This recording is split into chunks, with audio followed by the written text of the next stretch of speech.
Empower the drive. Already a great hand for Chase Utley when his name was introduced as part of the Dodgers starting lineups just a moment ago. Should be a fun few days watching this crowd react to one of their favorites. Joe Davis, Nomar Garcia-Parra, Alana Rizzo down to the field. We send it to her, brought to you by El Pollo Loco. All right, Joe, thanks very much. It has been an interesting day for Chase Utley. As you might imagine, it's been all about the man here in Philadelphia and what could very well be his final trip to this park and this city, the place where it all began 13 years ago. Our backstage cameras have been with him the entire day as he made his way into the park, saying hello to everybody. Of course, everybody trying to get a piece of Chase Utley as he continues the farewell tour here in Philadelphia, guys. All right, Alana, of course, it's been special both years that he's come back. Standing ovations both years. It was funny, Nomar, they announced him, and the crowd roared until they got a curtain call from him. He came out after a few minutes, reluctantly, tipped his cap, and then they proceeded through the rest of the batting order. Next up was Ross Stripling, and the Philly crowd promptly went back to booing. Well, they had it so pinned up. They were waiting to boo. So as soon as Chase Utley was done, they're like, okay, whoever's next, they were going to get it. But you know, Chase Utley, he loves being the center of attention. So today's his day. He's the center of attention. But he definitely deserved that. I say it jokingly, but he definitely deserves it. And this is one of the reasons why he said he announced his retirement back in LA, because he knew they were coming to Philly the final time this year. It's a matchup of first-place teams here in these three games. The Dodgers with a game-and-a-half advantage in the National League West. Arizona salvaging the finale against Colorado yesterday, and so it's a game-and-a-half lead for the Dodgers over the D-backs and 2 over the Rockies.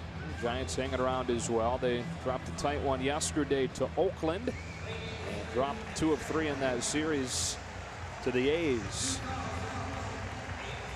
Now the Phillies with a 1-game lead on the Braves in the National League East.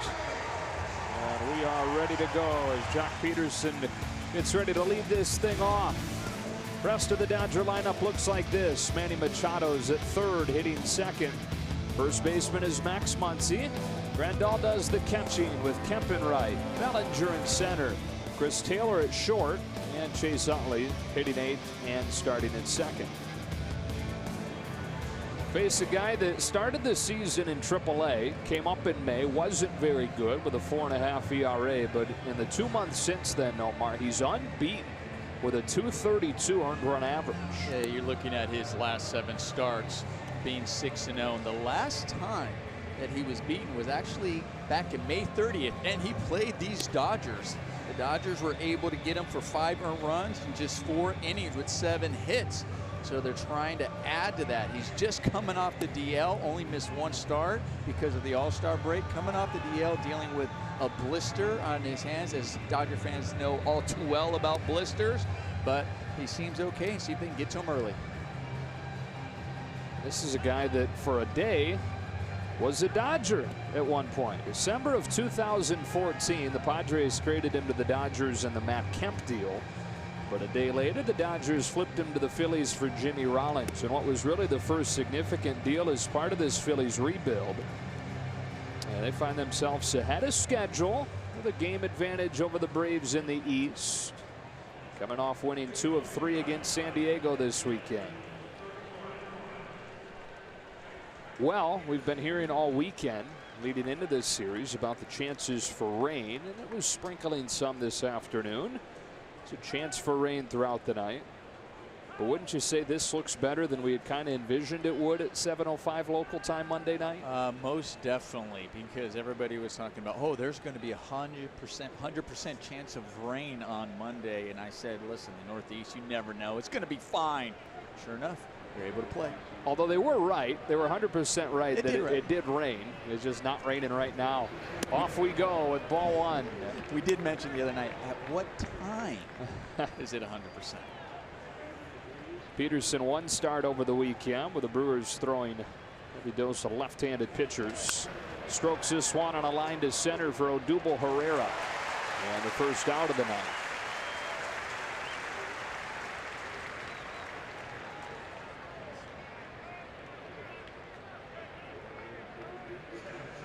So 1 gone here in the first. And up comes Manny Machado. It will be interesting throughout this series to hear the way Phillies fans react to him. You know, you go from Milwaukee, which a lot of people think finished as runner-up for his services via trade, to Philadelphia, who people think probably finished 3rd, and who think may be right at the top of his list as far as a long-term deal this offseason.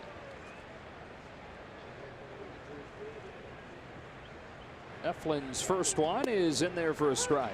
We were laughing when he got booed when they announced him in Milwaukee, and we're saying, well, he had no choice. I know Milwaukee's mad at him, but it wasn't his decision where he was getting traded to. Breaks his bat. And a foul ball, and it's 0-2. He is the subject of our Landover Performance Spotlight. Off to a great start with 5 hits and a couple of walks over the weekend in his Dodger debut. Well, not just that, he also played great defense as well, was showing off the range, so they got to see that early, but got on base, looked really calm and comfortable in the batter's box and in that Dodger uniform. Looking forward to seeing him in the home whites. And I'm sure Dodger fans are looking forward to that as well. It'll be a week from tonight against the Milwaukee Brewers. It's a 10-game road trip to open this second half, a very difficult one against 3 contending teams. Dodgers, of course, taking 2 of 3 from the Brewers. And after these 3 with the Phillies, head down to Atlanta, 4 with the Braves. Machado sends one in the air behind the plate. Jorge Alfaro has it for out number 2.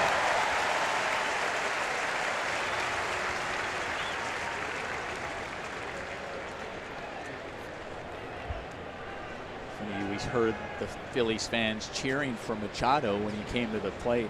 It's like they'll cheer when they announce him, but if he does anything good, I'm sure they'll boo whenever he does something good. But they are cheering for him just to try to welcome him, because they're thinking, well, maybe in the offseason as a free agent, he might sign here. Muncy to the plate. 2 out and a scoreless first. He homered against Zach Eflin in that game you were talking about, Nomar, in late May, and takes ball 1 here. 5 runs over 4 innings against Eflin, and he suffered his last loss, unbeaten since that day. He has given up 3 or fewer runs in those 7 straight games since that loss.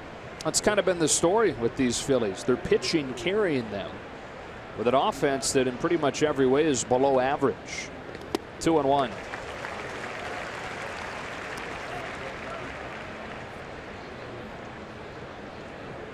Phillies won 6 in a row to start July. 6-6 since then. Thankfully for them, the Nationals continue to take their time getting it going. Muncy fouls it off, and it's 2-2. It's the Braves that have continued to hang around in the East. The Nationals 6 games back at 49-49, and running out of time when you're looking at the bigger picture of the year.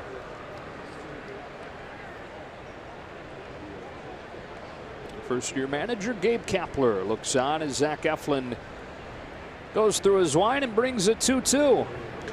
Once he gets under it, he'll do it again. These Phillies, it's hard to believe the same amount of games last year as they're playing today. They were 30 games under 500. And here they sit 12 games over. That is a great major turnaround for a ball club. Has him in the conversation for National League Manager of the Year. Who would have thought that when he got booed on their home opener? 2-2. Muncy takes it inside, full count. Not been to the postseason since 2011. That was their last winning season, in fact.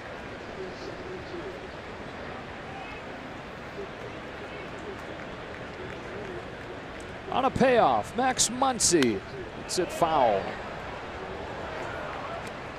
I look at the Phillies' success. Some of the numbers that just stand out to you. You were talking about their offense. Nothing that just jumps off the page. Just kind of average, middle of the road, but they find ways to win. and they find ways, especially in the one-run close games. 20 and 8 in one-run games. Yeah, winning the close games. You're getting some come-from-behind wins as well. Another 3-2. Muncy somehow gets a piece of it as that thing cuts in towards him. Next pitch will be the 9th.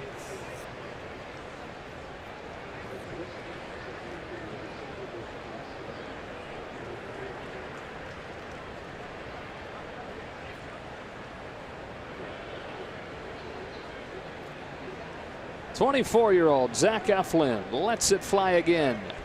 And Muncy cranks one to deep center field. Back goes Herrera at the wall. It's gone.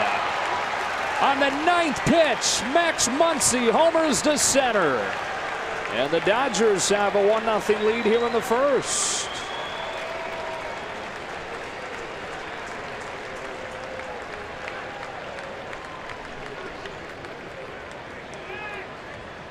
Max Muncy adding to his home run total, 23 on the year. And what he has done so well all year long is capitalize on mistakes, not missing them, not fouling them off. In this at bat, he fouled off some really tough pitches, then gets one down the middle and makes Eflin pay. Brings up Grandal. He takes a strike. Don't they say the more that you can fight off, the more you can battle, the better chance he's going to leave one center cut like that. And there are times where you get that one center cut and you foul it off and you're angry at yourself. Muncy hasn't done that too often this year where he's mad at himself. He's usually smiling when he gets a mistake. The guy mad is the one standing on the mound in most cases with Muncy. And this incredible season he's having. 2-1 on Grandal. Incredible season for Muncy. Incredible month going for Grandal. He leads baseball in on-base percentage this month. And here on a 2-1 pitch, hits one in the air to center. Herrera's back again.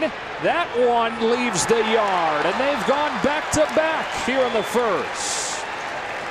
Muncy and Grandal combining to make it 2-0 Dodgers.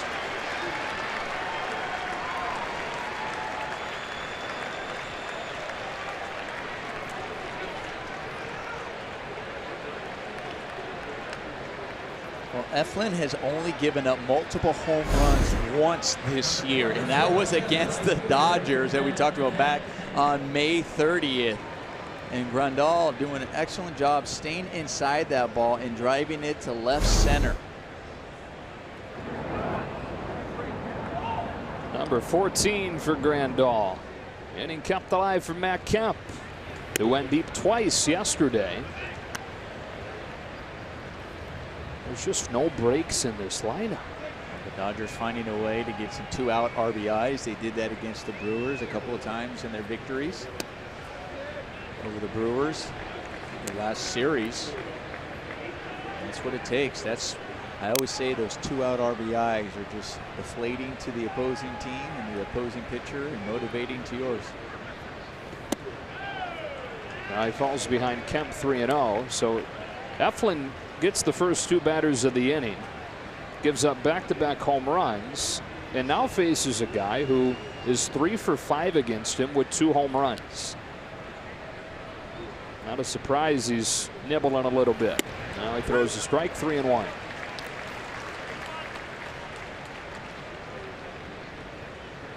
Needed just 5 pitches to get those first 2 outs.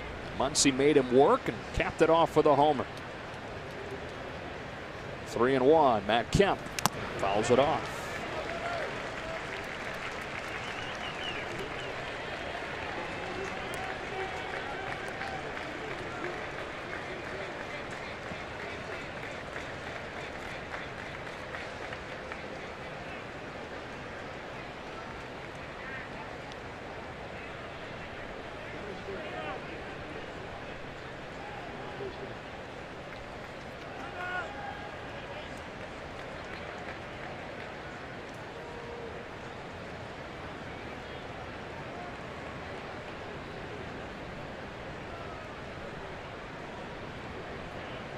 A payoff.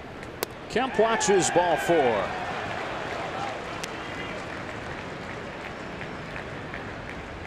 So homer, walk, and up comes Cody Bellinger.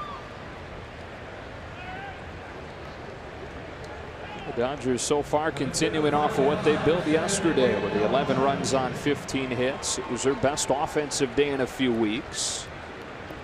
Bellinger was a part of that yesterday off of the bench with a triple.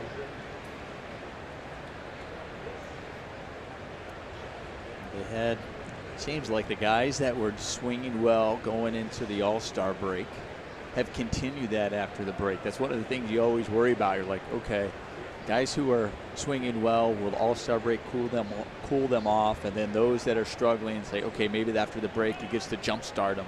The guys who have been swinging well, it has not cooled them off. They come out there, they had a great series over there in Milwaukee. And looking to continue that against the Philadelphia Phillies. Can we say Max Muncy has survived the home run derby? He's fine. I wasn't too worried about him. I know they always bring that up, and I always wonder what. I know it's always magnified the guys who struggle after it, but the guys who haven't struggled to participate, I wonder what the numbers or ratio. Are there more of those guys than they are those who have struggled? Kemp at first, 2 out. The hitter is Bellinger, who has homered against Eflin before. He falls behind with a check swing. I think one of the things too is that in a lot of cases, if you're in the home run derby, it's because you've been performing at a level that very well may be unsustainable, and so your numbers, regardless of what happens to your swing, are bound to be a little bit lower in the second half.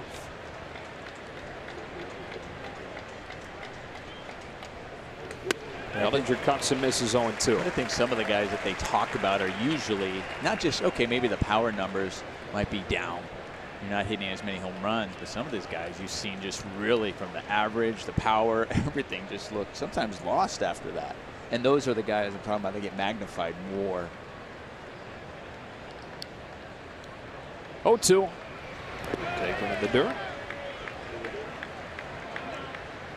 Chase Utley was in a home run derby in New York, and he only did the derby because the owner talked him into it. He was kind of afraid of it changing the way that he was swinging. He said because he knows that his sights would be adjusted from trying to hit the ball to the middle of the field to down the line, and he wasn't totally sure he'd be able to adjust back cleanly to that, but did. Bellinger pops it up. Right center field, it is Trevor Plouffe to finish the inning. But Muncy and Grandal go back-to-back to get the Dodgers off to a good start in Philadelphia. 2-0 to the bottom of the first.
Let's take a look at the Phillies lineup for this series opener. Carlos Santana will lead things off today with Cesar Hernandez getting a day off. He fouled a ball off his foot a couple of weeks ago and re-aggravated that this weekend. Hoskins and Herrera. And it's Williams, Franco, and Kingery with Plouffe and Alfaro in front of Zach Eflin. Ross Stripling, he carries in the second best ERA in the National League at 2.08, and here makes his first start since that trip to the All-Star game. Well, in his last outing prior to that All-Star game, he pitched against the Padres. He went 6 scoreless innings, earning the win. Last time against these Phillies, went 7 innings, allowing just 1 earned run. What a season best 7 innings in that game on May 30th. His first pitch of the day misses to Santana, who was hitting leadoff for only the second time.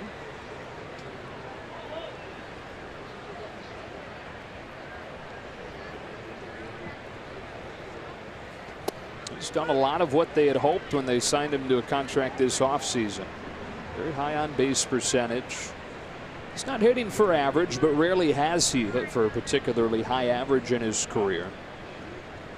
Has the 3rd highest walk rate in baseball. Goes Mike Trout, Bryce Harper, Carlos Santana. Shanks one into left, opposite field hit to open the day.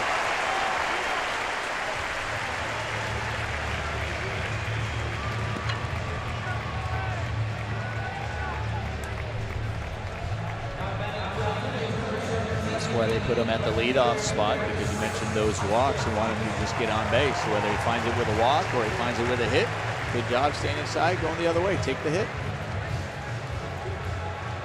So the leadoff man aboard against Stripling, and now it is Rhys Hoskins.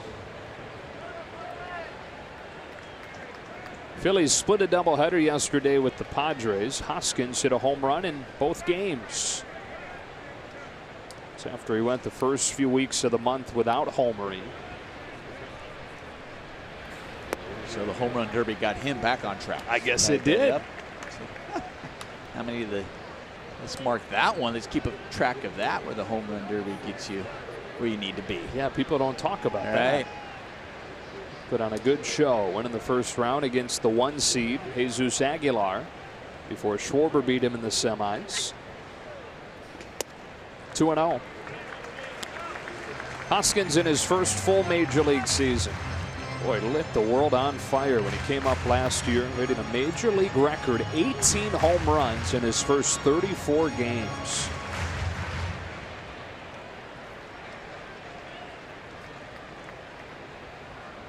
On this 2-0 pitch, he takes it low, and it's 3-0. So far this year, the story for him has been his streakiness.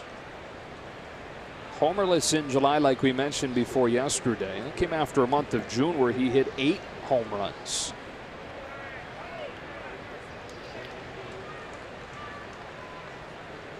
.30, strike 1. So here is Rhys Hoskins' season by month. Very up and down.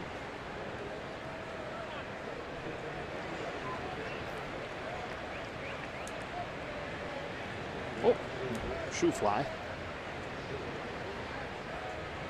Muggy today, so you can see bugs are out.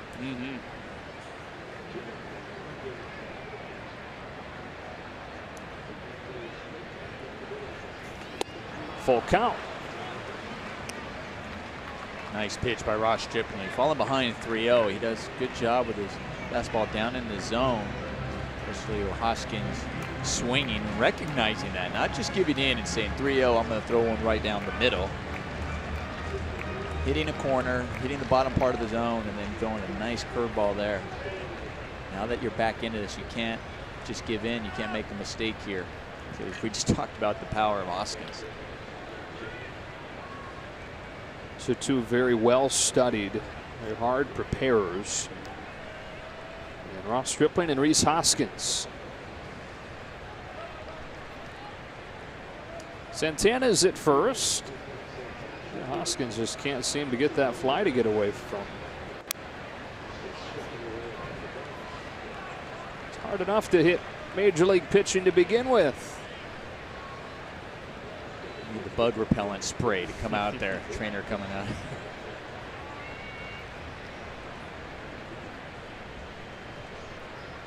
Well, now a 3-2, and Stripling strikes him out. He was guessing wrong. Got a fastball for the first out. Let's take a look at the Dodger defense, brought to you by Keck Medicine of USC. And it is noteworthy to look at a few of the guys in there today. With Taylor back at short, Machado sliding to third, but Justin Turner placed on the disabled list. Yeah, it says a lot about Manny Machado, because Dave Roberts touched on it before the game, just the willingness, saying no problem moving over there. It's all about winning. But we know that the versatility of this club, the guys moving around on a regular basis. It's funny because remember Dave Roberts got asked about Machado. He's like, hey, if he plays third, I'm going to make sure he knows, maybe so he can take some ground balls and ease into it. You're in there tomorrow. Here's Odubel Herrera. Takes curve for a strike. And I say that, but that's really because of happenstance and the injury to Justin Turner. He said that he didn't necessarily re-aggravate or worsen the injury. It's just his first start in a couple of weeks yesterday.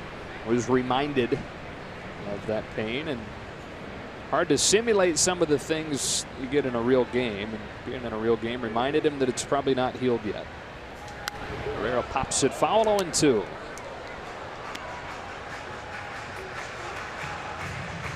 Odubel Herrera, when the Dodgers saw him in late May, he was having one of the best seasons of anybody in the National League. But he's been in a bit of a free fall since then. He had that 41 game on base streak to open the season. Top 5 in the National League in many categories at that point. But since the on-base streak ended for Herrera in late May, he has the lowest on-base percentage in the NL. Takes it high, and it's 1-2. He became the first Philly with 100 hits before the All-Star break since Chase Utley. Huh. So that first 41 games, he got his money's worth.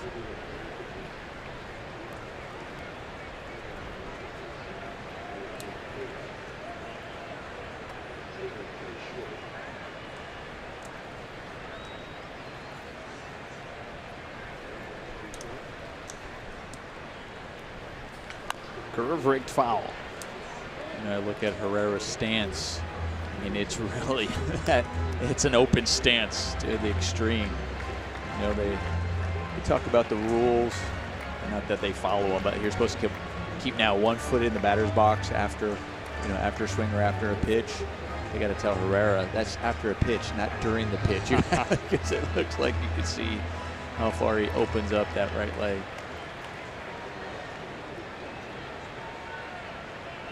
He's known for taking his time between pitches, and you're right, he almost is right out of the box. 1-2. I mean, he has that left foot right there in the back, in the corner on the inside part, and then that's some flexibility then to go. And I'm going to put my other foot on the other side.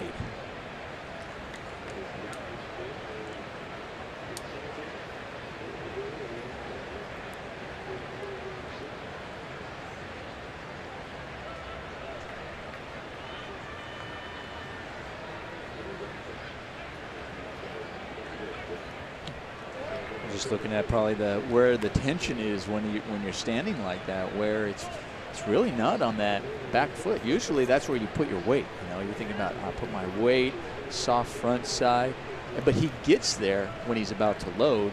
But right when he's starting, it looks like when that's far, you can see that. Look at that right leg. Look how much is on the inside. It's like there's stress on the knee. Flips this one into center field, where Cody Bellinger's starting tonight. Herrera's the second out.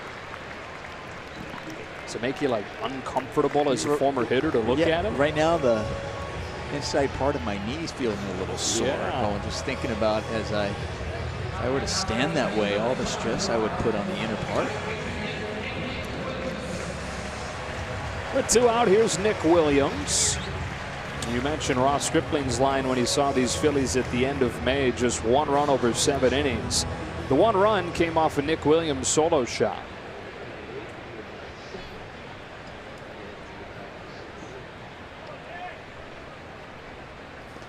Here he takes ball 1, and that home run is part of what has been a really good season for Williams. To the point where yesterday they sent Aaron Altair to the minors. Altair is a guy who's getting the bulk of the playing time early this season, and Williams fought his way into a timeshare, but has completely taken over the spot. I mean, Altair was really struggling. And you look at his last 23 games, he was just batting 118. Really, the other day against the Padres during that series was missing pitches down the middle that they were saying just didn't look himself compared to what we saw from him last year. Here comes a 1-1. Williams cranks one in the air to right center, but no big deal for Cody Bellinger. That's that for the Phillies in the first. Chase Utley will be due up second when you come back.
Bottom third of the Dodgers order here in the second. That means Chase Utley is in the on-deck circle.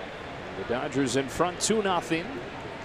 Back-to-back homers for Muncy and Grandal in the first, and it's Chris Taylor to open the second, taking strike one.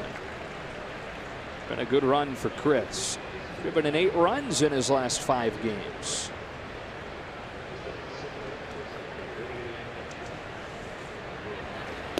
Here he takes a strike, and it's 0-2. His versatility, very important for Dave Roberts to have. Plugging him into the shortstop spot with Machado sliding to third today. 1-2. Well, we were talking about 2 out RBIs in that first inning with those pair of home runs the Dodgers had. Well, Chris Taylor, the 2 victories against the Brewers, he was the one who came up with those clutch. He got 2 RBIs and a couple of base hits in those 2 victories. Lead it off this second. And the count evens up 2-2.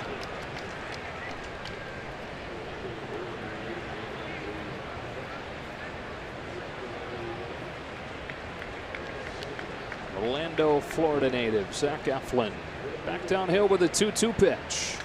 Taylor drives the ball the other way. That one is deep. That one is gone. The third solo home run in the first 2 innings against Eflin, who entered the game having allowed just 6 home runs all year.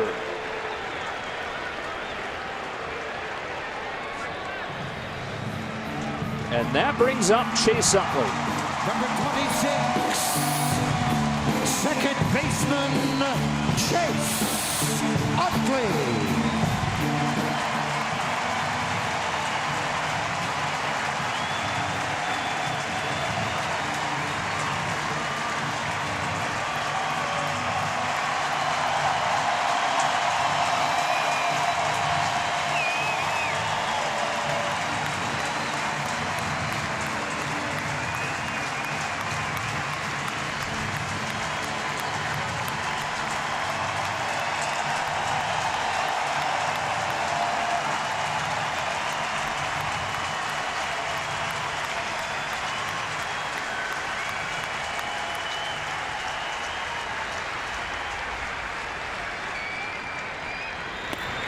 Ball one. What a special moment for Chase Utley. Spent 13 seasons here. They got the Long Beach Little League shot up on the video board. Plan to pay tribute to him throughout this series, regardless of whether or not he's in there. 1 ball and 1 strike. We talked about it before the game, Nomar, but his decision to announce his retirement when he did was no coincidence. He wanted to have that out of the way coming into this series in Philadelphia so they could do it right.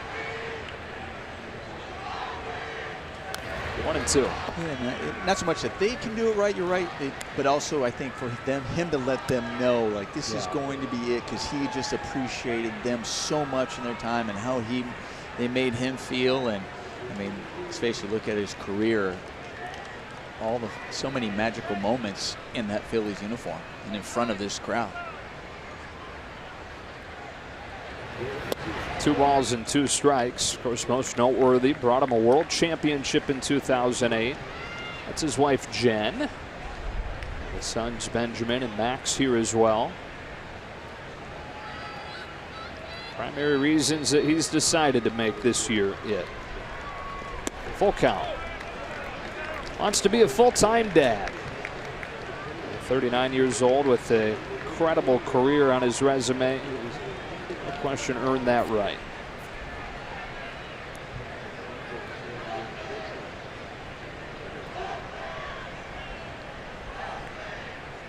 A full count pitch. Utley hits a fly ball to left center field. That ball's back to the warning track and caught by Herrera.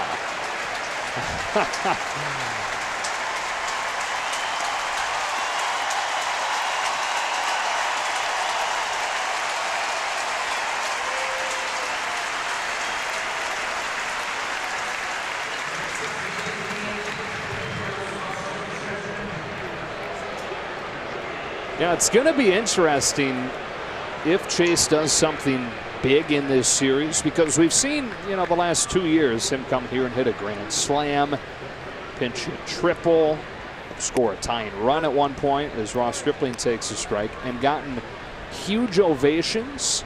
But the thing is, each of the last 2 years the Phillies were way out of the race, and so it didn't matter. Now if he does something big to help him win a game, it's hurting the Phillies' playoff push. They'll cheer. I believe they'll cheer because they respect him and love him so much. They were doing that, but I understand your point and what you're getting at. And it was interesting when he was doing his press conference. The question was raised, how would you feel about if you had to come back here and play them in October? And he said, I feel great because I'm playing in October. 2 out as Eflin gets his first K.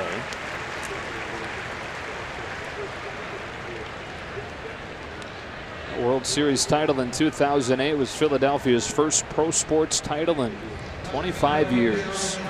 They went back to the World Series the next year.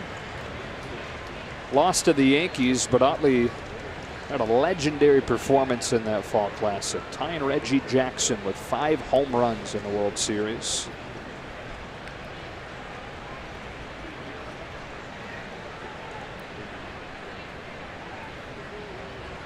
Eflin ready to work second time through the order. Jack Peterson taking ball 1.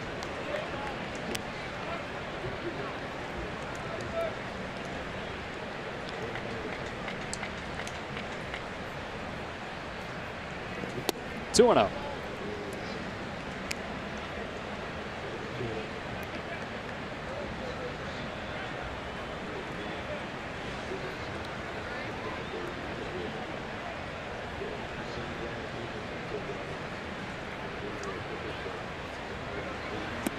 Quickly 3 balls and no strikes. Peterson, who lined to center his first time up.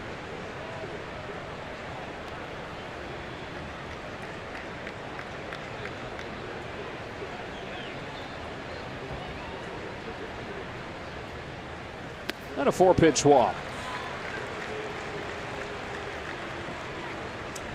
Second one issued by Eflin, and the inning kept alive for Manny Machado.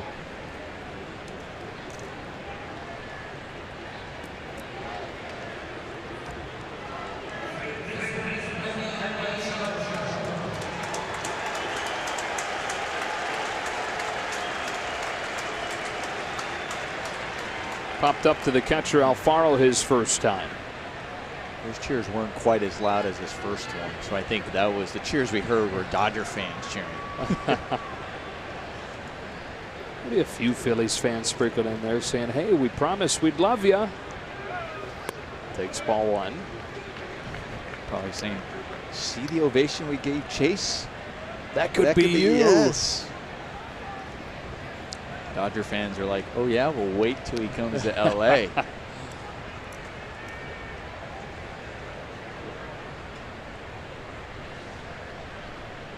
On a 1-0 pitch, Machado takes ball two.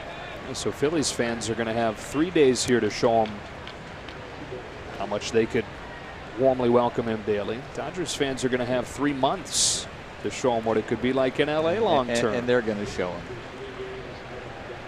And we touched on it. That was, I think that was one of the reasons why, not only from his talent, but they know he's going to be a free agent. Maybe show him what LA might be like so he can think about it in the offseason.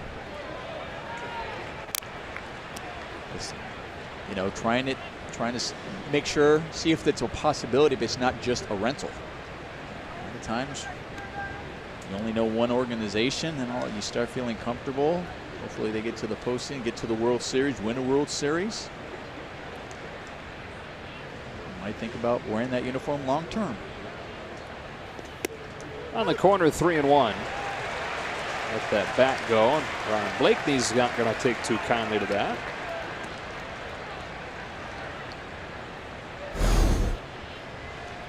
We saw on the pitch cast that it would look a little outside. Didn't think it came back enough. They got the call. It was as a player, you kind of look kind of under. Sorry, wasn't trying to show you up. Just thought it was a little way. Sorry. So now it's 3-1, and Machado takes strike two. A couple good pitches from Eflin to get back in the count.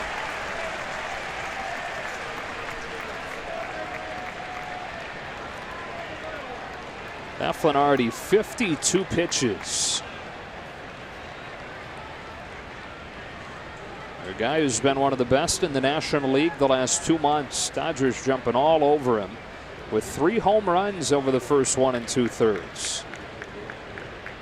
Peterson will take off with a pitch. Here it comes. Machado grounds one to third. Franco stabs it and throws him out.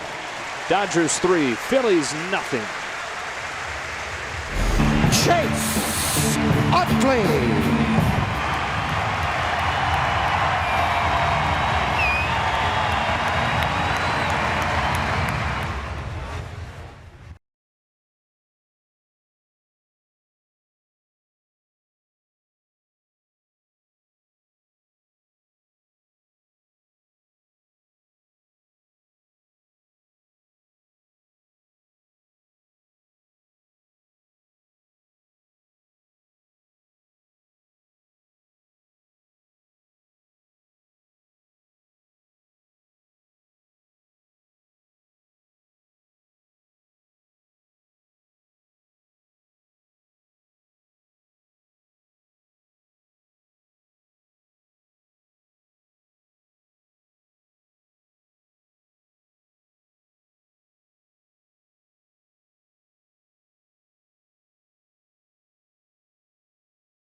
Well, we wanted to do Chase Utley's return due diligence. Didn't get a chance to talk much about Chris Taylor's home run, but a nice looking swing for his 12th of the year.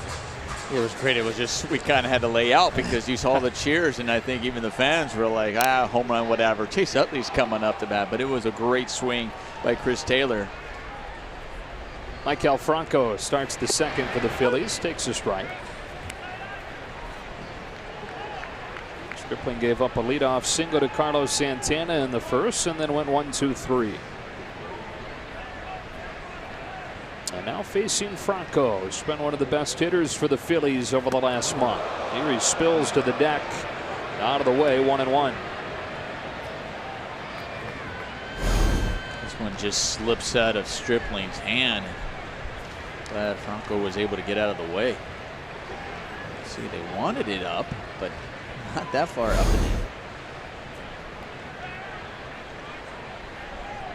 25-year-old in his third full major league season. So talented. Question with him, always the focus, the consistency. He's ahead 2-1.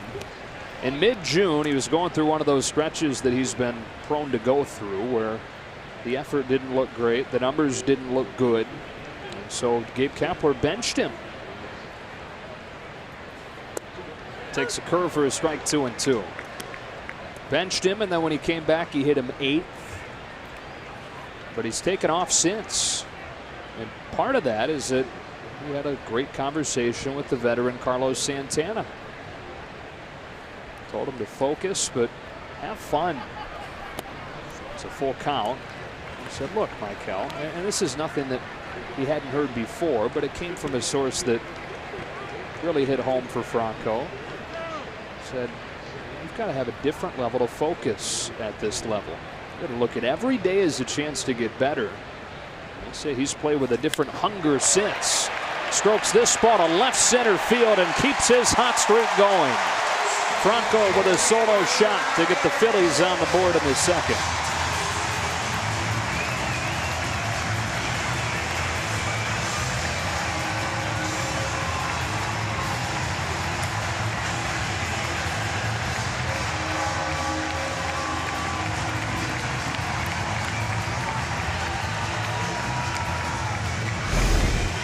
Well, I wonder if Santana was whispering in his ear before this at-bat, because he takes a breaking ball. The pitch before was a good curveball against Stripling. Here was a mistake, kind of hung that curveball. Even though on the outer half, it still hung up in the middle of the plate. Franco did a good job staying back on it. And if there has been an issue for Ross Stripling, it's been those home runs. It's the 9th that he's given up in his last 10 starts. It leads off the second and brings up Scott Kingery, who takes ball 1. And just finishing that thought on Franco with Santana. He's apparently thanked Carlos Santana multiple times. Santana said, look, man, it's what I'm here for. As a veteran, a locker mate. It was no mistake that they put Santana's locker right next to Franco in spring training. Ground ball to short, Chris Taylor. Kingery's the first out. But Santana looks back on that conversation, or Franco looks back on that conversation and calls it a special one, and one that he feels could be career altering. He definitely has the talent. When you look at his numbers too, since the middle of June, batting nearly 320 coming into this game. Just added to that with that home run. With one out, it's Trevor Plouffe. Strike 1. Resurfacing here with the Phillies. Well, they had some good years with the Twins. Split last year between Oakland and Tampa Bay. Called up by the Phillies last week.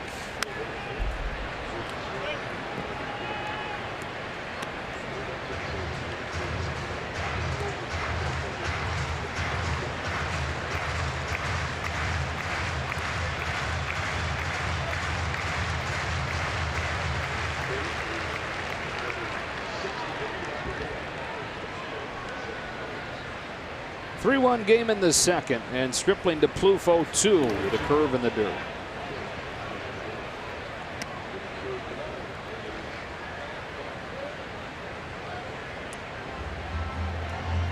Well, Stripling, I know he gave up that home run that last I mean, against Franco, this last outing, he didn't give up a run against the Padres.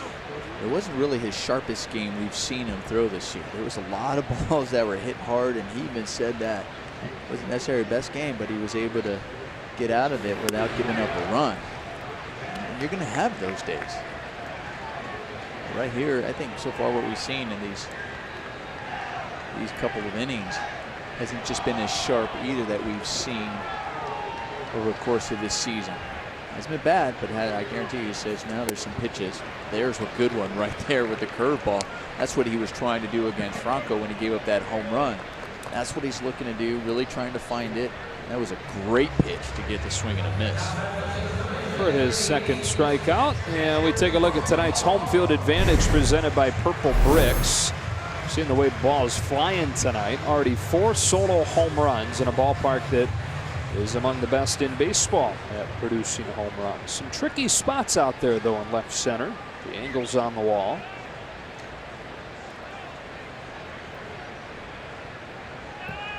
Two out, and up comes Jorge Alfaro. Starts him with a slider that just misses. And hitters know that coming into this ballpark. Come in as a visiting team, you're going, man, the ball carries well here. Really hope that the manager's putting me in. And then you also check the weather, especially a muggy day like today. And the ball will carry. Curve lifted to center. Bellinger to the warning track, to the wall to make a leaping catch. Cody Bellinger gets to the spot before the ball and scales the wall to bring it in and finish the inning. That's what we're talking about. It'll carry, but he stays with it and makes an athletic catch to end the inning.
Cardinals camp, back-to-back home runs in the first inning for Muncy and Grandal to open the scoring.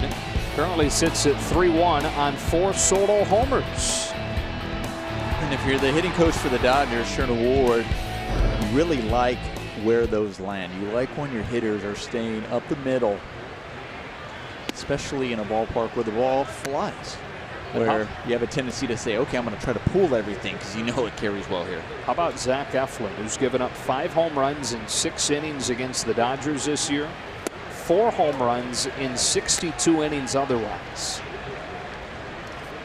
Yeah, he'll be happy when they leave this.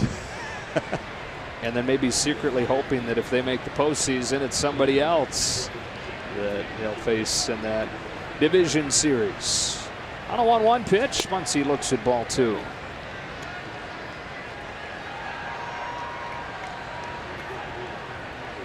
going, I don't like facing my old team. My time with them was so great, but now, it's a great 24 hours I had. But it's a couple guys like that are pitching in the majors now. Andrew Heaney is another who's a Dodger for a day. Full count. Who was it who wrote a great tweet out there about, like, thanking him for his time? It was Heaney. Yeah. Being a Dodger. Came to the Dodgers in the D. Gordon trade from the Marlins and then was quickly flipped for Howie Kendrick. Muncy goes the other way with a line drive base hit. He's 2 for 2 and opens the third with a single.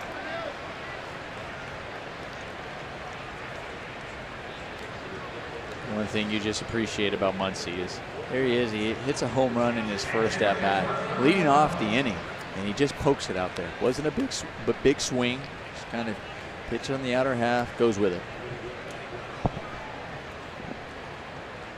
Brings up Grandal, who is, it seems like, entering one of those stretches where he's as hot as anybody.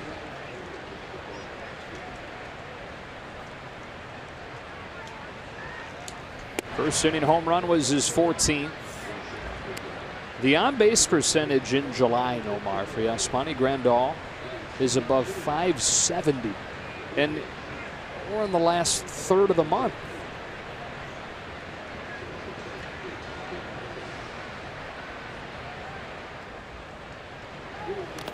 Check swing foul, 1-1. Well, we've seen this before from Grandal. He can get on those streaks where he is swinging it well. He is really swinging it well. And I think the key for him, even as his career, is, and I always say this, you know, I've won a couple batting titles. I didn't hit better than everybody else. I minimized my slumps better than anybody else. And the key is he can get on such good streaks, and then he can get cold, so cold. It's just minimizing those and really finding a way to do that. And not to say that you're still not going to get cold, but it doesn't have to be the extremes. Maybe harder for a catcher because of the added nicks and bruises that come with it? It is harder for a catcher. I mean, their priority, first and foremost, is that pitching staff. Grandal always rates well and is handling to the staff. His pitch framing ability, elite. You know, he swings the bat well and has the ability to hit in the middle of the lineup like he is today. Behind 1-2. Fouls it off. Headed for a nice payday this offseason. Grandal will be a free agent, whether that's with the Dodgers or somewhere else.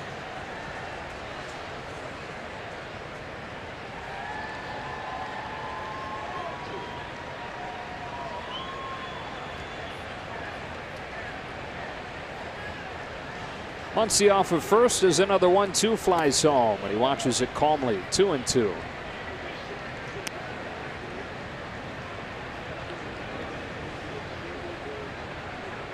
Kemp to follow.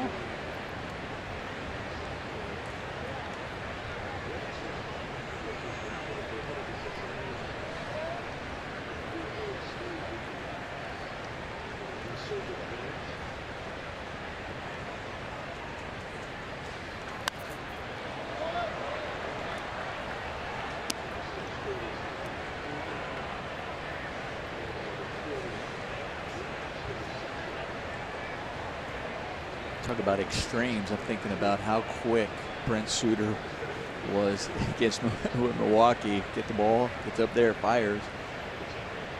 A little bit different today.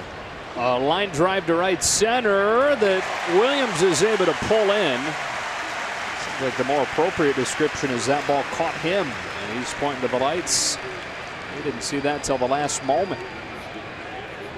May not have been able to see it, but he came up with a terrific catch. Staying on it, sliding, staying with it. That was not an easy play. Well, tonight's Phillies defense is brought to you by Keck Medicine of USC, and he was able to avoid a mistake there, but there have been plenty of them by this Phillies defense this year. Third most errors in baseball. So it's been a good thing for them that their pitching staff has racked up strikeouts at a very high rate. Relatively speaking, not many balls in play. Kemp lines the first pitch that he sees through the box into center. He's been on both times tonight.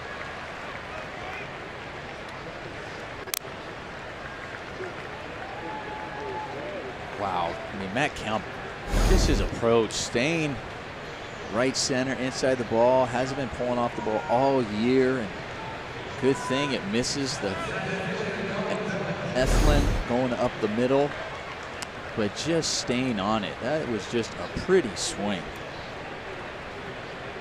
2 on with 1 out. Up comes Bellinger. You mentioned Brent Suter. We saw him leave the game holding that forearm yesterday.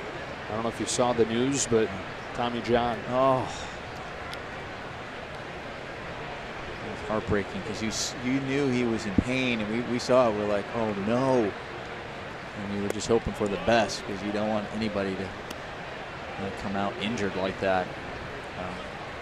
Wish him a quick recovery. 1 ball, no strikes on Bellinger. It's always a bummer, no matter who you see go down with an injury like that, but especially when you consider Suter's story. Nobody really gave him a shot to make it. Just misses ball 2. It was a 31st round pick out of Harvard. And the top tier guys, when they go down with Tommy John, it's okay, well, you're going to miss more than a year, but he'll be back. With a guy like that, you don't feel as sure that they're going to get another chance. But best wishes to Brent as he undergoes the surgery and works into his recovery. On a 2-0 pitch, Bellinger sends one way in the air and foul grounded first. Santana calling off Plouffe. 2 out.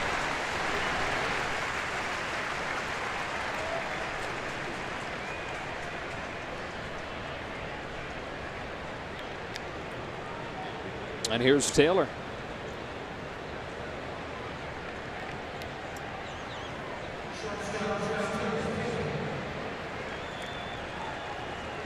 So with his home run his first time, he's driven in 9 in his last 6 games.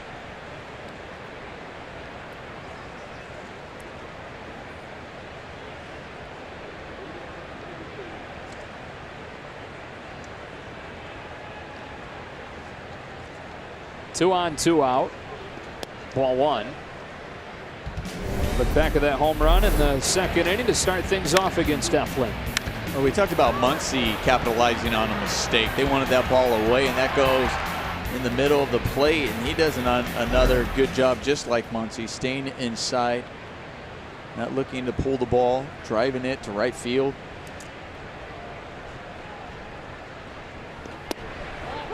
One and 1.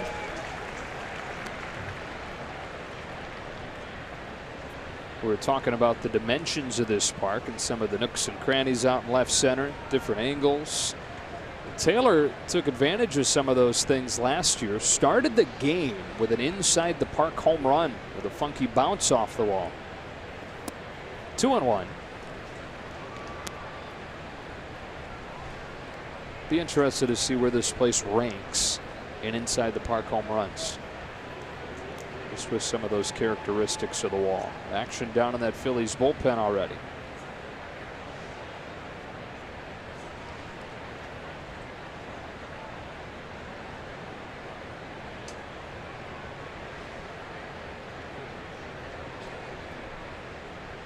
Two one. Taken low.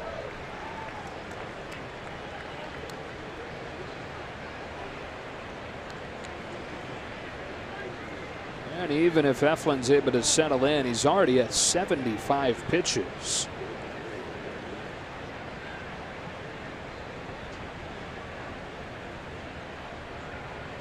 Here comes his 3-1, and Chris Taylor looks at ball 4 to load the bases. And guess who's coming up?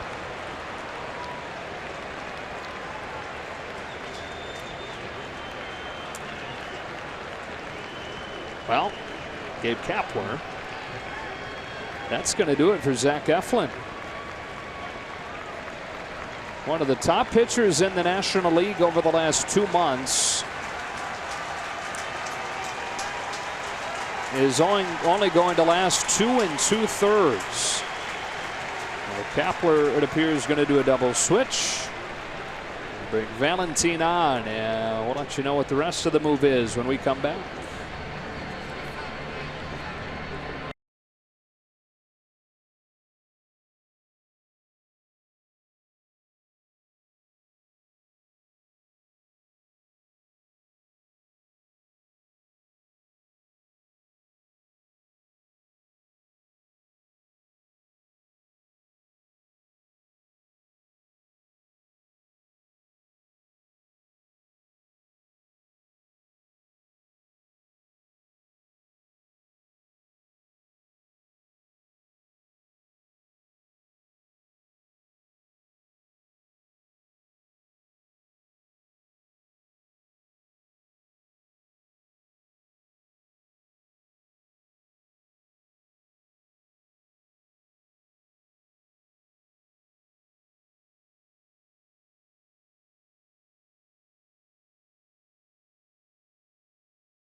To his career, 2003. Very first hit of his career was a grand slam here in Philadelphia against the Colorado Rockies. He's hit plenty more throughout his career, including in his very first game back in Philadelphia as a Dodger 2 years ago. And he said he was as nervous as he's ever been at any level of baseball. Hit a grand slam in that game too.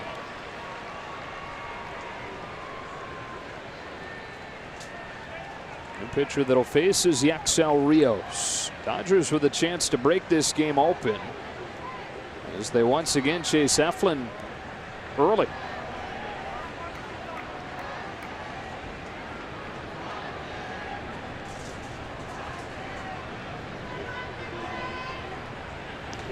Strike one.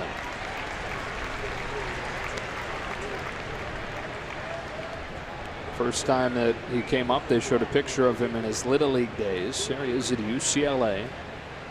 The Phillies drafted him in the first round, 2000.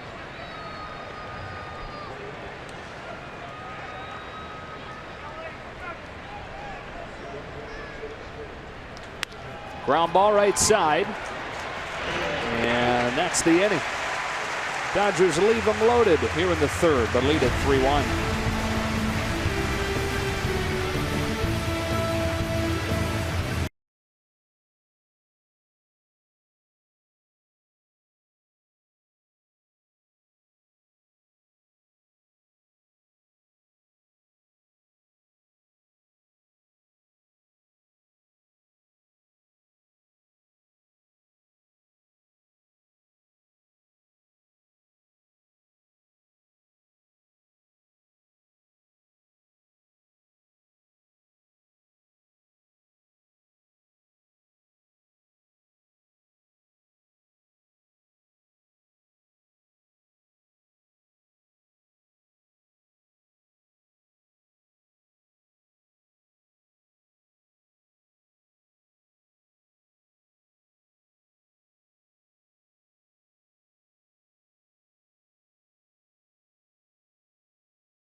Well, fans, MLB At Bat is your #1 Dodgers app.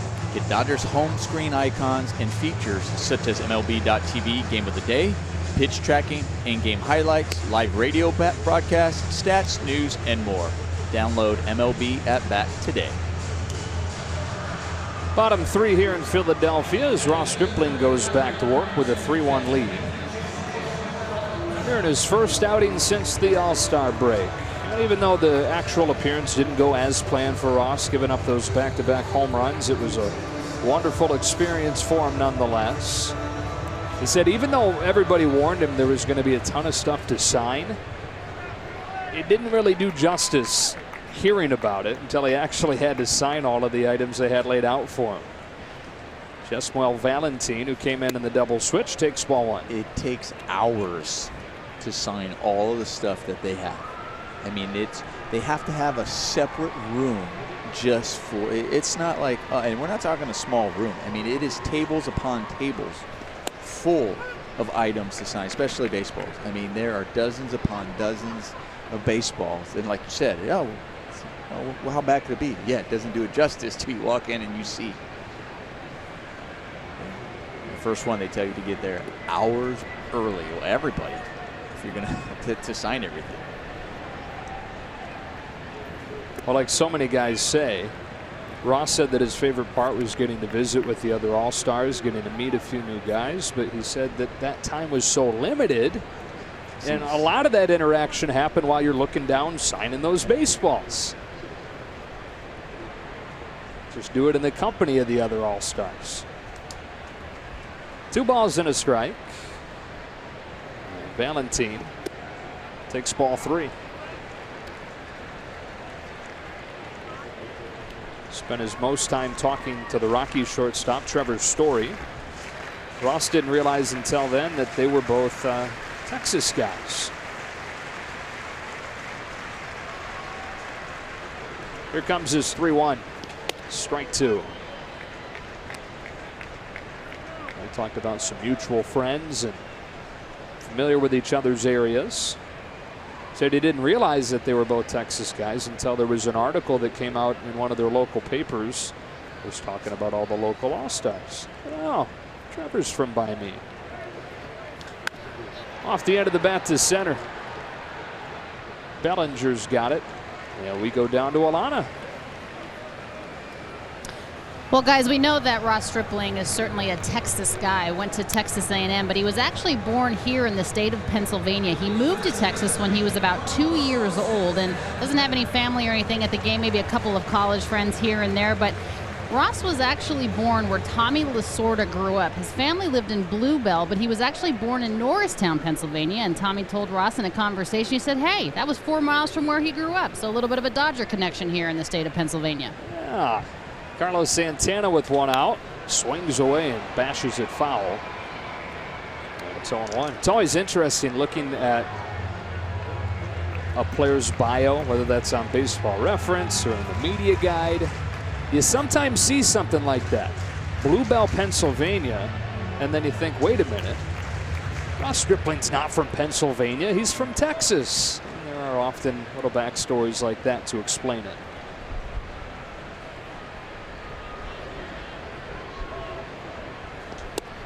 Oh, and 2.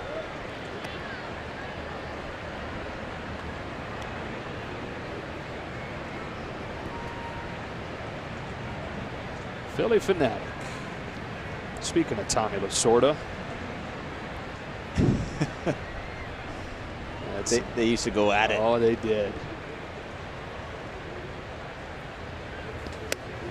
1 and 2. I'm sure the Fanatic can tell you stories. Him and Tommy.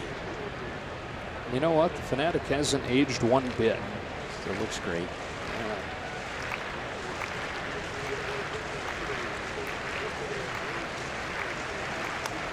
Changeup fouled off, and Santana stays alive.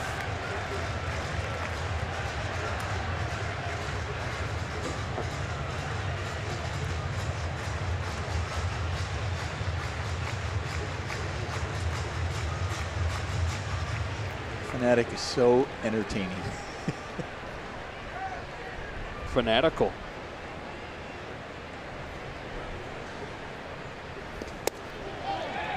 Boy, Stripling wanted that one, won't get it.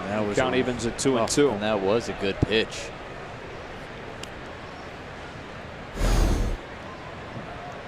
Just down and in. That's a pitcher's pitch right there. Doesn't get the call. You see Osmani doing everything he could to try to frame that and get that call. He's got to throw another one to Santana, and this one is just off of the inside as well. Santana, not an easy guy to strike out. On the season, 75 walks, 57 strikeouts. That's the best ratio in baseball.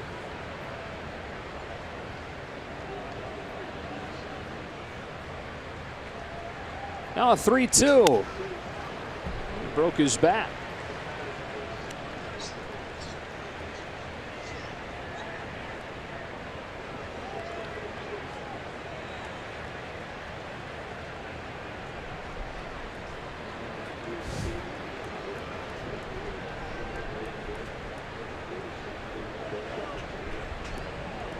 Where do you rank him among baseball mascots? I don't see too many anymore out there like him, but he's got to be up there. Hitting him and the chicken. Yeah. Tomahawk's a soft bouncer. Shifted over there. Chris Taylor throws him out.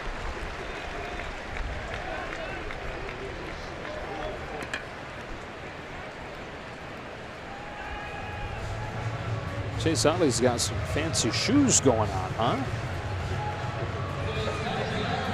I believe those are ones, so if you look closely. Stop for us for a second, Chase.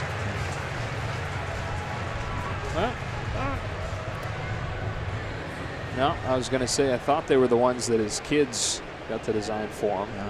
Like he did Players Weekend last year, but well, I was thinking those would be impressive. I thought his son in the clubhouse was the one who got those. You know, Kike, yeah.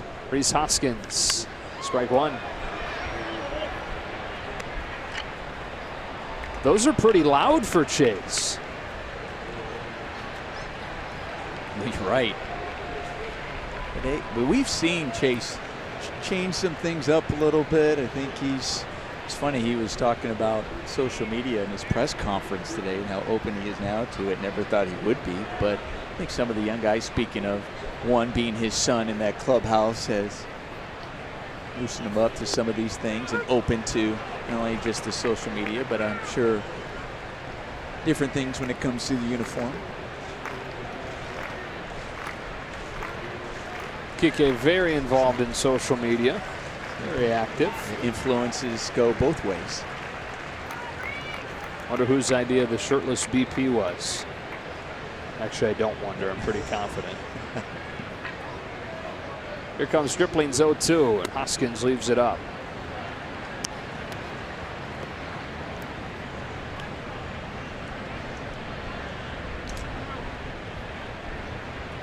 Hoskins has some of the same qualities they loved about Chase Utley around here. Intensity and his focus. Still just 25.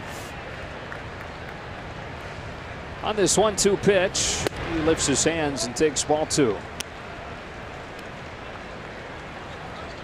Hoskins, a 5th round pick out of Sacramento State. There's never any kind of big time prospect.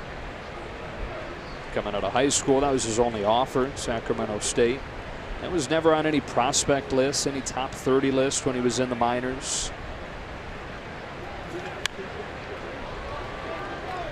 He's now played in 140 games in the majors and hit 34 home runs.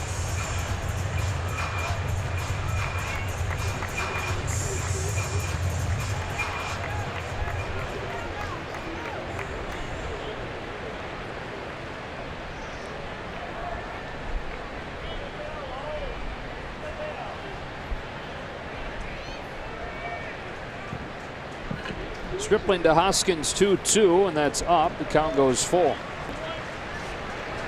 This is something he does better than anybody. #1 in baseball in pitches per plate appearance. Working the count full with Herrera on deck. A 3-1 game in the 3rd.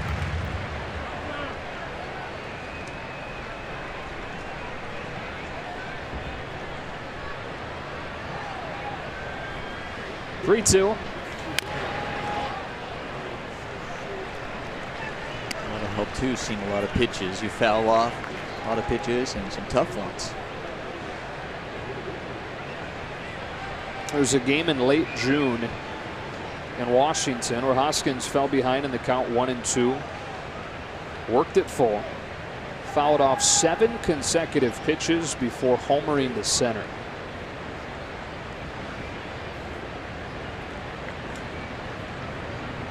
Another 3-2 pitch. Hard ground ball, Machado. Yeah, that's the inning. 1-2-3 for Ross Stripling. To the middle innings we go in Philly.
Centers, hurry in today for the BMW Summer On Sales event for exceptional offers. Details at SoCalBMW.com. And by Jack in the Box. Try the $4.99 Jack's Spicy Chicken Club combo with toasted sourdough. New from Jack in the Box. Dodgers 3, Phillies 1. To the 4th inning we go here in game 1 of this 3-game series. 3 solo shots for the Dodgers. Muncy, Grandal, and Taylor. So Zach Eflin, starting pitcher for the Phillies, didn't make it out of the 3rd. It's Yaxel Rios in the game, getting strike 1 on Ross Stripling.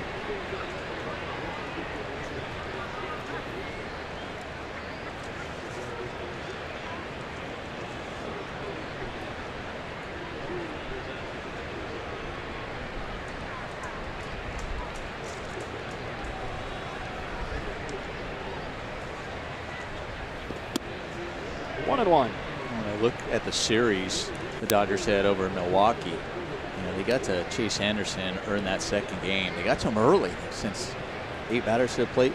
Didn't seem like they let him off the hook. He was able to settle in. They weren't able to score after that. That was really the only thing they had going. And here they scored early. They got 2nd inning to get a home run. They got Eflin out early. It's one of those things where you just want to keep the pressure on. You don't want to let them get momentum back and try to get back into this game. Just keep going out, put that pressure on, and put them away early. Stripling hits a big bouncer to second. Valentine for the first out.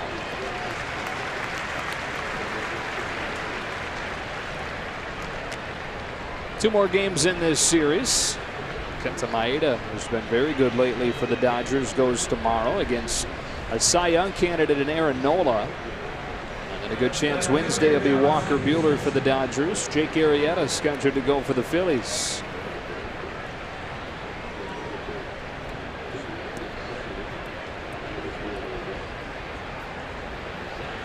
Third time through the order, Jock Peterson. So the Dodgers and the 3 guys that they'll see, Eflin, Nola, Arrieta, seem by far the best the Phillies have to offer. Although Velasquez been much better lately. Strike 1 on Peterson. You look at games started by those three guys versus games started by everybody else. It's a big difference.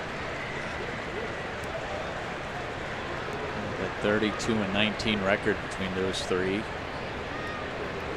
Their record as starters are 26-11.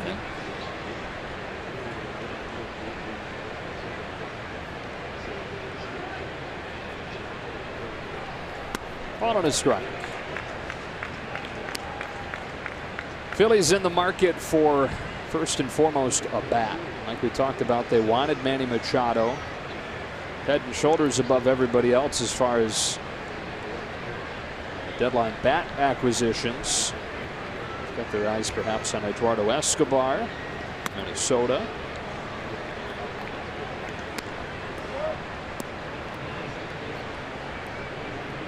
They're kind of in a tricky spot in that they've arrived here probably a year earlier than they had planned on. And so how hard do you go for it? Or do you deal away some of your big prospects to make a push for the division a year early? Or do you say anything that happens this year is gravy and really make a splash next year? 3-1 on Peterson. There's an opportunity, you can't pass it up. You can't just assume that, oh, we're going to be able to be in the postseason for so many years to come. You got to embrace those moments.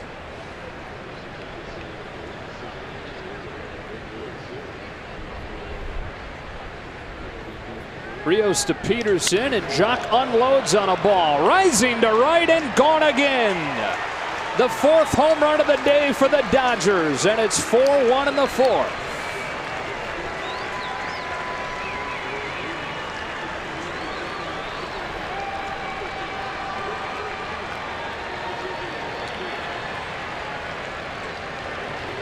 Number 14 for Peterson.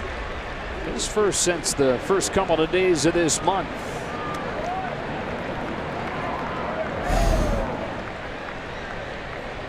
Well, another one right down the middle. We've seen some mistakes from these Phillies pitchers where they are throwing the fastball. They've caught the middle of the plate, not where they wanted it, but right where the Dodgers have wanted it, and the Dodgers have not fouled those balls off. They're doing what they're supposed to do, take advantage of it, and do some damage. Manny Machado now swings away at the first pitch down the line. If it's fair, it's gone, but it hooks foul. Wow, that ball was pummeled.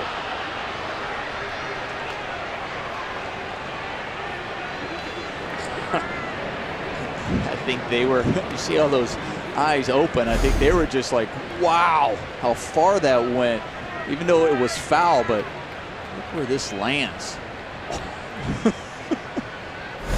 We're not going to get it because it wasn't fair, but I'd love to know the distance on that. Out in front now, and it's 0-2. Machado 24 home runs with the Baltimore Orioles. It's really a unique blend. There's plate discipline, top 10 in walk rate, top 20 in strikeout rate as far as limiting the strikeouts. Top 10 in all the traditional categories too. That one tails but misses. 99. Ball one.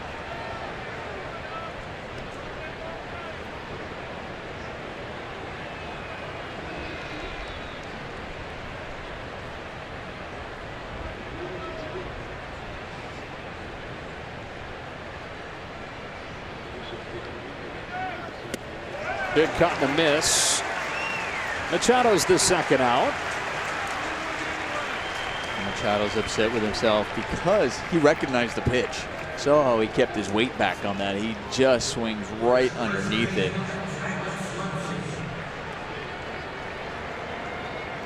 Then I would imagine there's the frustration that comes with missing a home run by that one 10 too. feet. And especially it looked like he was feeling pretty good and he was not getting cheated. That wasn't a two-strike approach right there. He recognizes he saw it and he was trying to drive that a long way. With two out, it's Muncy, who's got a home run and a single his 2 times up there. Here he's ahead 1-0.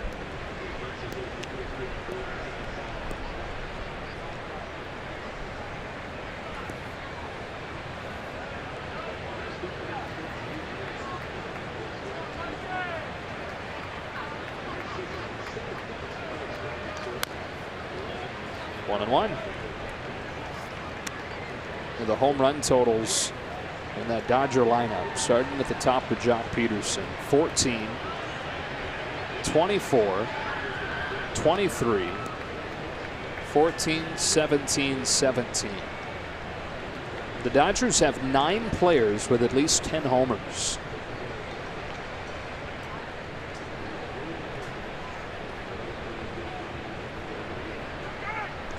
Once he's out in front, strike 2. You know, the last 14 games, they averaged less than a home run a game. They had just 10 home runs. The last 14 games, they weren't really relying on the home run. But we talk about that date, May 17th. From there to July 3rd, they were averaging nearly 2 home runs a game. So they're back on track here today. They're making up. Let's see, able to stay alive.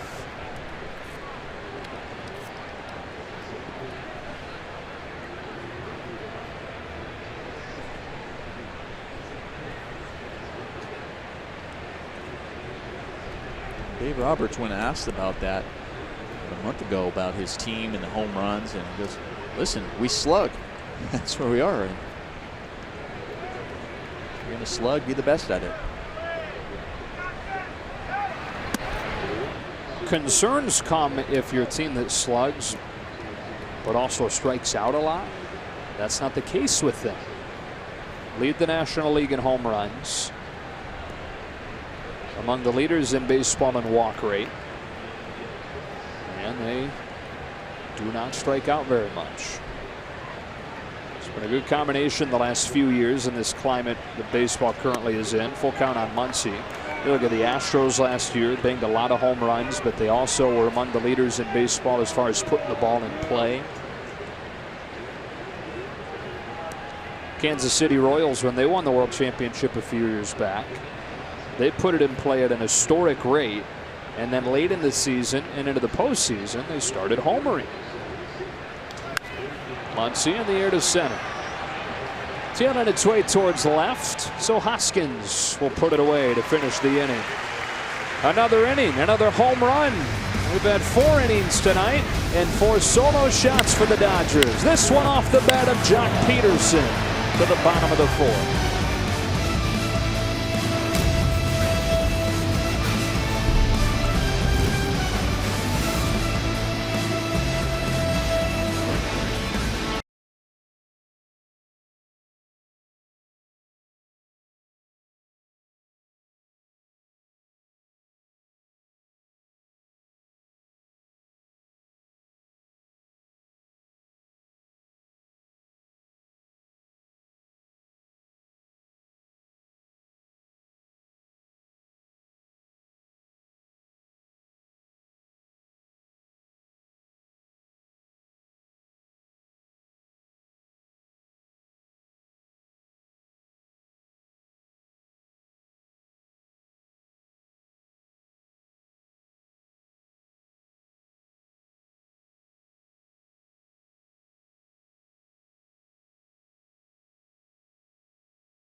El Torito, the little bull.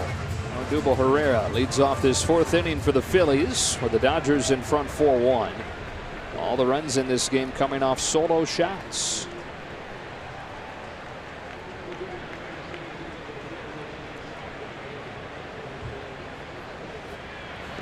First pitch curve, and it's 0-1 on Herrera.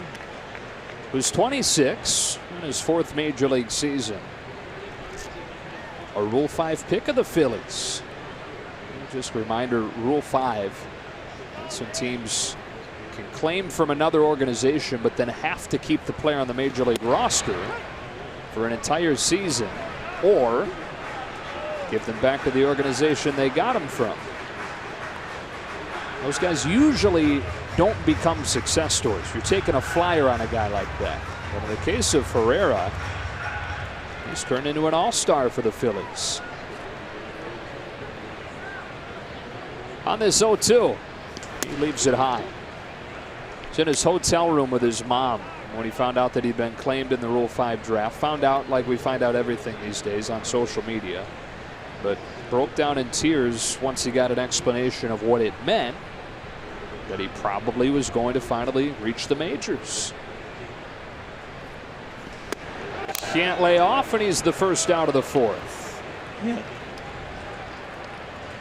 Well, Friday on an all-new Backstage Dodgers, take an all-access look at an exciting MLB All-Star Week for the Dodgers that started with a fun performance from a breakout star and ended with the news of a blockbuster trade. Don't miss Backstage Dodgers, presented by Cadillac, Friday after the post-game show on Sportsnet LA. Got blockbuster trades on the baseball side. You got LeBron coming to town on the NBA side. Good time to be a sports fan in LA. Nick Williams with 1 out in a 4-1 game in the 4th. Strike 1. I'm sure that you heard that Manny Machado is a big LeBron fan. He is. He was talking about he's also a Kobe Bryant fan. He's named his dog Kobe. That's why he wears number 8 now. Yes. And he's like, oh, I love LeBron too. He was also excited. Like, yes, and I know Magic owns the Dodgers, so I can't wait to meet him as well. So, yeah, he's really excited. And he said maybe, just maybe, Magic could hook it up with LeBron and yeah, you get a chance to meet him. He was talking about, he's like, got to get to the postseason, so maybe LeBron will come to some of those postseason games, cheer us on. Like he did in Cleveland yes, when the Indians are making the run. Williams golfs one, high and deep to center. Bellinger back, still going with room. It brought rain, but it also brought the second out of the 4th. Really good job by Cody Bellinger staying with that ball. Especially knowing a ballpark where the ball can carry, and this ball was hit so high and trying to get a read on it. And then getting to the spot, recognizing where he is with the warning track and the fence. And what I also loved on that was Matt Kemp sprinting over there as well. And not just assuming it's just all him. He was sprinting over, not only just maybe help out if he misses, but helping him out too as the ball's carrying and where the wall is. Ball one on Franco. Look at this. Kemp's going over there. He's jogging. He's screaming at him. He's yelling at him and letting him know where that is.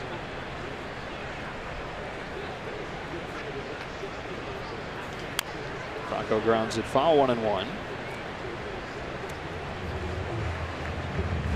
Lone Phillies run came on Franco's 14th home run.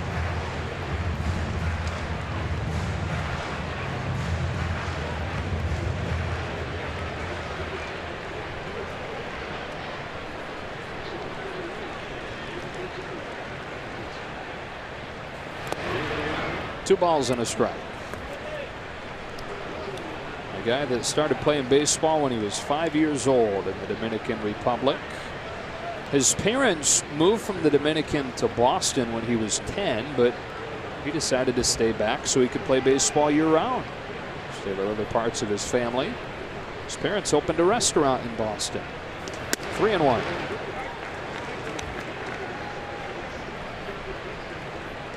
Signed when he was 16. Came over and really struggled his first 2 years, adjusting to the new culture, new language.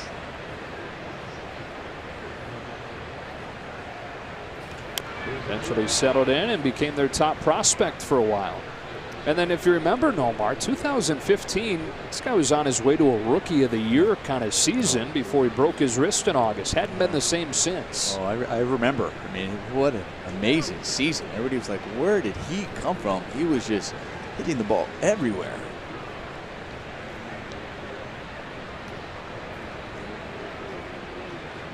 Stripling's 3-2. Poke to right. He's 2 for 2.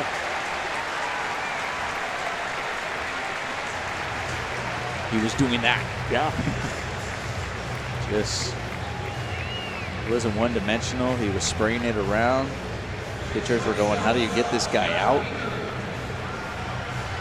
He was 22 years old at that point. I'm thinking, man, the next Michael Jack Schmidt here.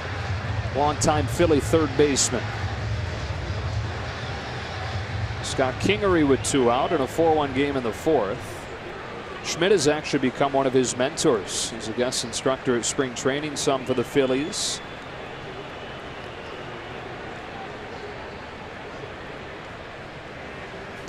Strike 1.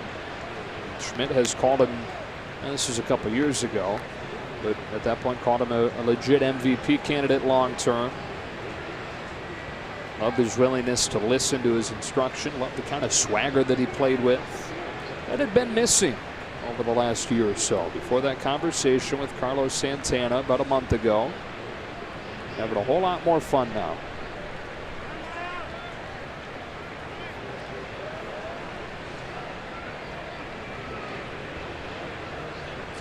It's always good to have legends on your side talking to you and soaking that in.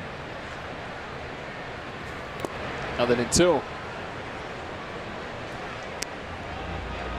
You embrace the wing of Ted Williams in Boston, right? Yeah, I was lucky, especially with such a storied franchise. There were a few guys you could really lean on, and for me, Ted Williams, Johnny Pesky, those two. I was so lucky to have them that I can just call upon and talk to. Stripling throws this one away, and Franco is at second.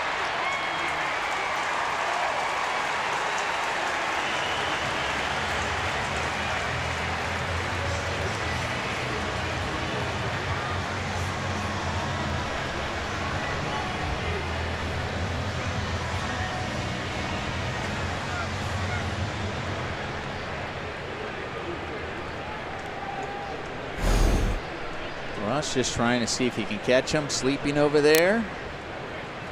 Just throws it away. Thought he had Bellinger over there. Bellinger might have been able to reach that one.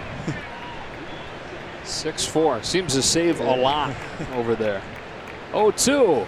Makes up for it with a sharp breaking ball, but apparently Kingery did just get a piece. Nicked one of the stitches.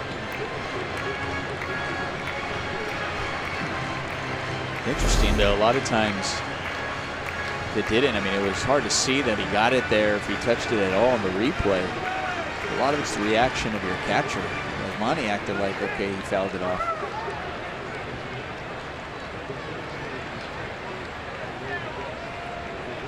Franco off his second, 2 out in the 4th, 0-2 to the plate, and Kingery takes ball 1. 24-year-old rookie Scott Kingery. This is an interesting situation. Kingery signed a 6-year, $24 million contract before he ever played a game in the majors. It's the largest deal in baseball history for a guy who had yet to play a game. On a 1-2, he chases, inning over. To the 5th we go. The Dodgers 4, the Phillies 1.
Dodgers baseball on Sportsnet LA is brought to you by Nissan.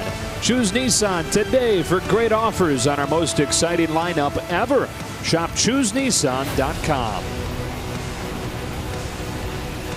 Back in Philly, where the Dodgers and Phillies are playing the first of 3 tonight. In the 5th largest city in the United States. There's New York, LA, Chicago, Houston, Philly. 5 runs in this game, all off solo home runs. One of them came from the guy that'll lead off this 5th, Yasmani Grandal.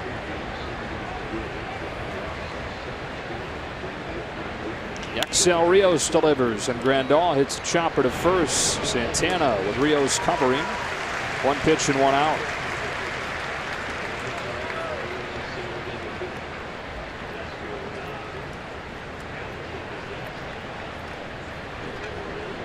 Well, it's been impressive what Gabe Kapler has been able to do with these Phillies.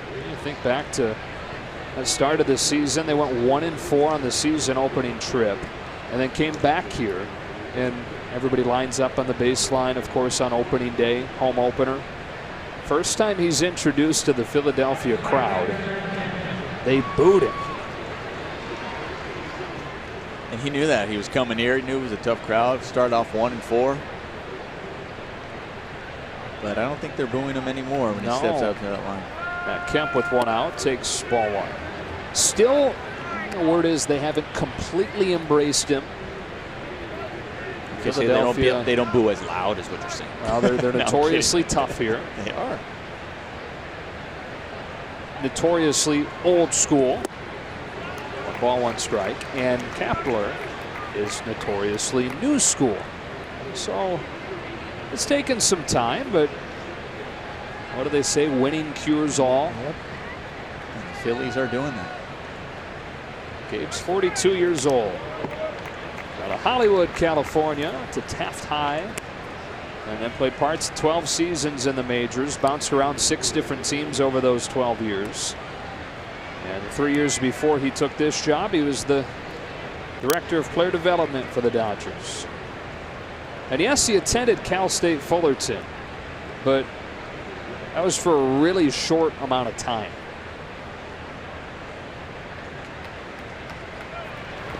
Kemp strikes out swinging, 2 out.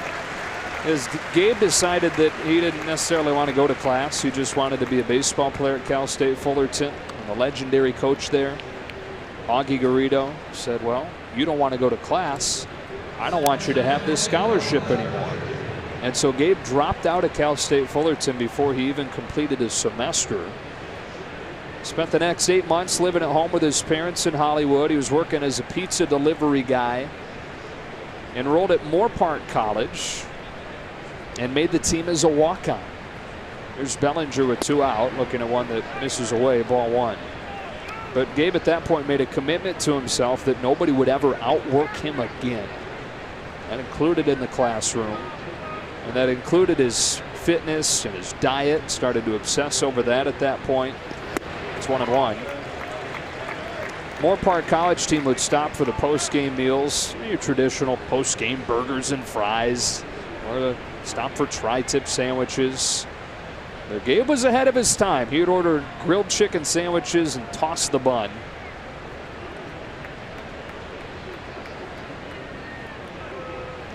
It's foul, 1-2. And they'd have get-togethers at a pizza parlor. A couple of the guys from the team worked there. And he would just eat the cheese, avoiding those carbs. And less than 2 years after he was kicked out of Cal State Fullerton, less than 2 years after making that new commitment to himself, drafted by the Tigers. And then debuted in the majors 3 years later. So he was at Fullerton longer than Eflin was a Dodger. He was, yeah, okay. By a few days. Okay, just checking. Yeah.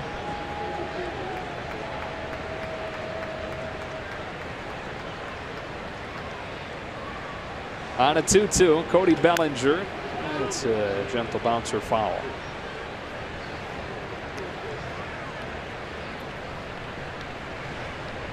It's interesting watching Cody Bellinger hit right now. You know, he's popped up a couple of times. Remember the struggles that Cody Bellinger has had. When we saw the adjustments he made, you saw him more kind of sit down on his knees a little bit and squat down. He was really upright. And it seems like he's gone back to being upright again right now.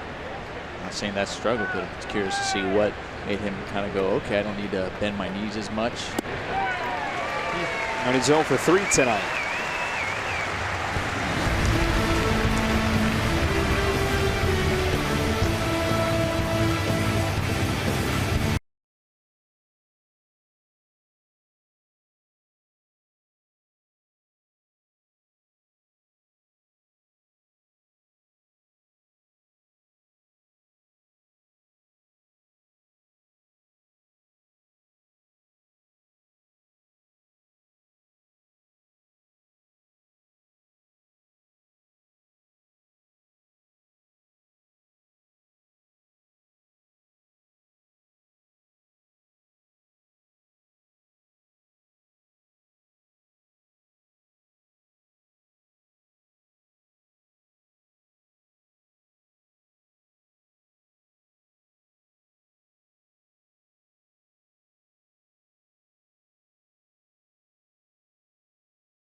Was memorable for All-Star pitcher Alex Wood, and now you can add him to your Dodger bobblehead collection.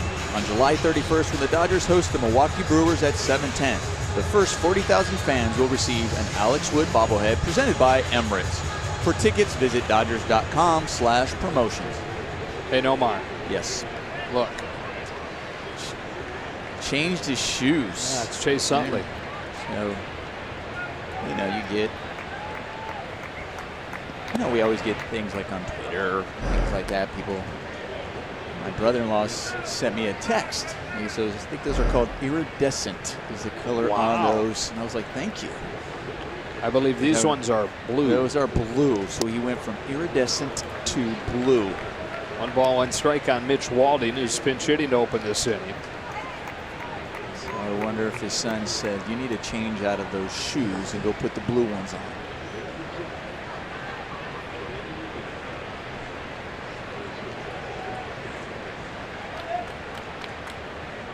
Stripling 75 pitches into the outing. Ahead of Walding 1 and 2. The lone blemish, a home run from Maikel Franco to start this second.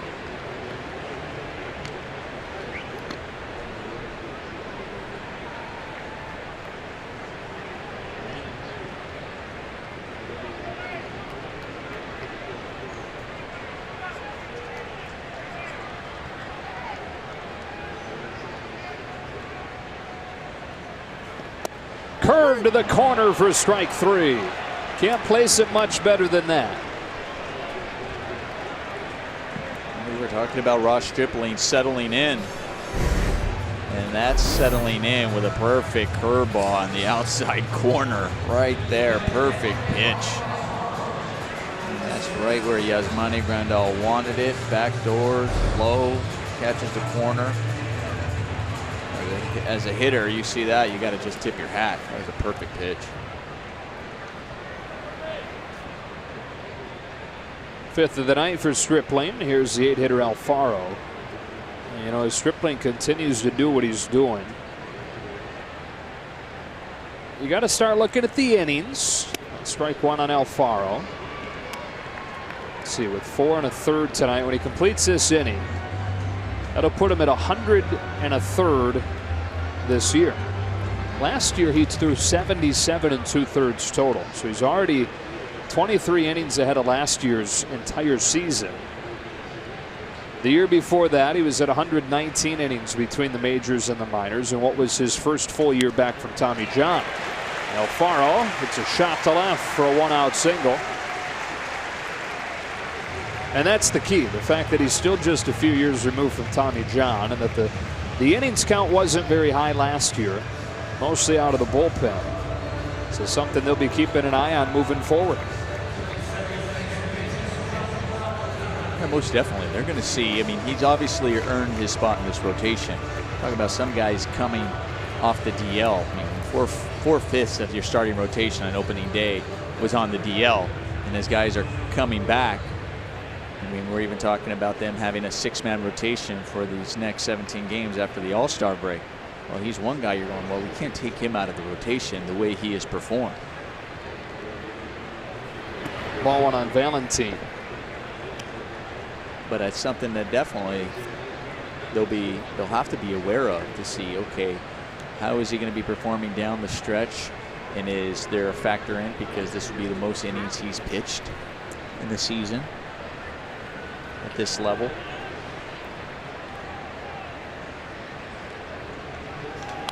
And the goal in those situations for the Dodgers is always to avoid something similar to what the Mets ran into with Matt Harvey almost a few years ago, what the Nationals had with Steven Strasburg, and that is to avoid having to completely shut a guy down when you get into the key part of the year. You want to keep the innings at a pace where you can go reins off when October comes around. 1 on 1 out, and a 1-1 pitch. It's low. And then you have the other issue with that. So if he's pitching well and you're worried about that, then you go, okay, we got to take him up. You don't want to throw off his rhythm either. So you want to make sure he's staying with his rhythm. If he's looking good, that's your concern. So it's going to be something that I guarantee you will. They're not worried about it right now.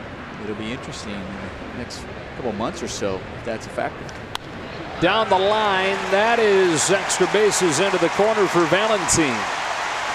Alfaro stopped at third on a double. And the Phillies for the first time today with men in scoring position.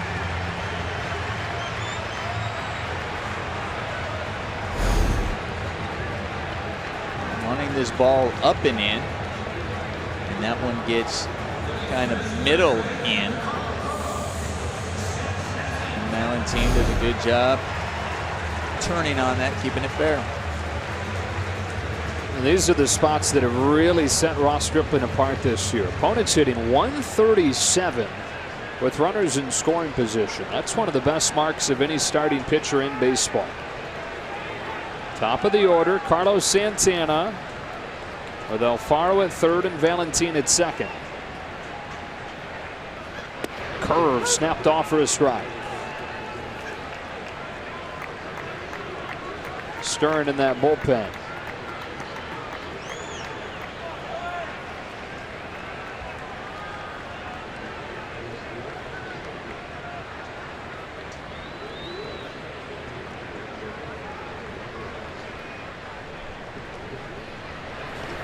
One and one.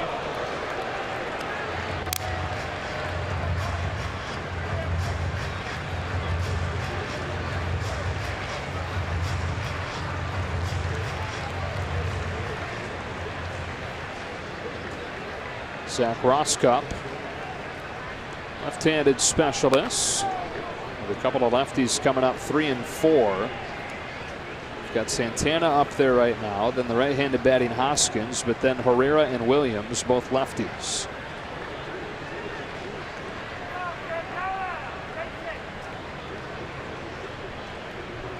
On a 1-1 pitch, Santana swings and grounds it foul.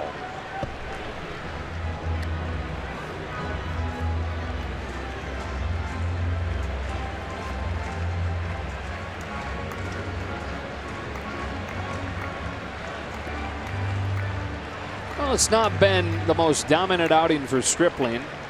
Similar to his outing against San Diego to finish the first half. Bottom line thus far effective.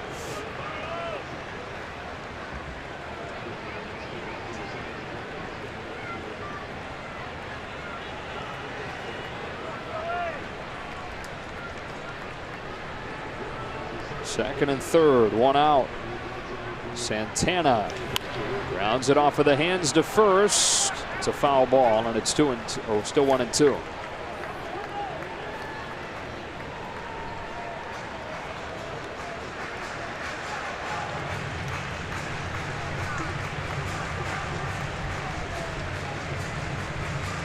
Very nice of Max Muncy. You know, you noticed that there was something on the ball, whether it was dirt on the ball before he tossed it into the crowd. Let me just make sure I clean that off in the grass, and he tossed it in the crowd. Don't want you to just have a souvenir. I want you to have a clean souvenir. Very considerate. Another 1-2. Got him. That's Santana way out on his front foot. And a guy that is so difficult to strike out is a huge second out here in the fifth on a strikeout. He gets Walding on a big curveball, catches him looking on the outer part, and backdoors it. This was a very similar spot that he got Walding on. And he gets a swing and a miss by Santana.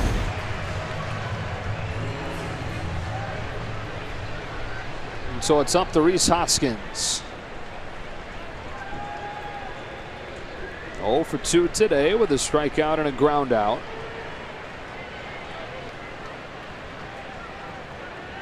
And a 4-1 game in the fifth inning. Hoskins takes ball one. This is the guy the Phillies would probably choose to have up there in this situation, with a chance to get to within one.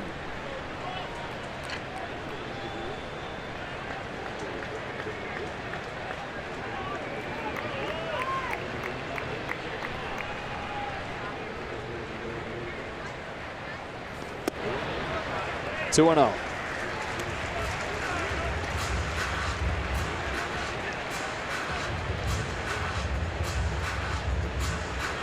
This is why the Dodgers have that defense shifted over to the pull side. Rarely does he hit ground balls the other way.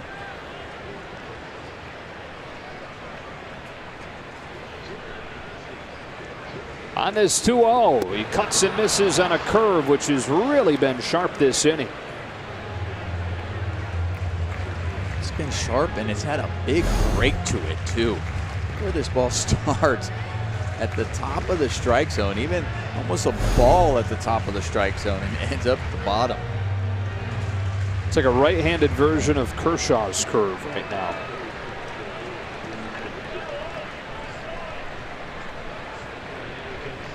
Two 1. Goes back to it for strike two. A little bit tighter that time.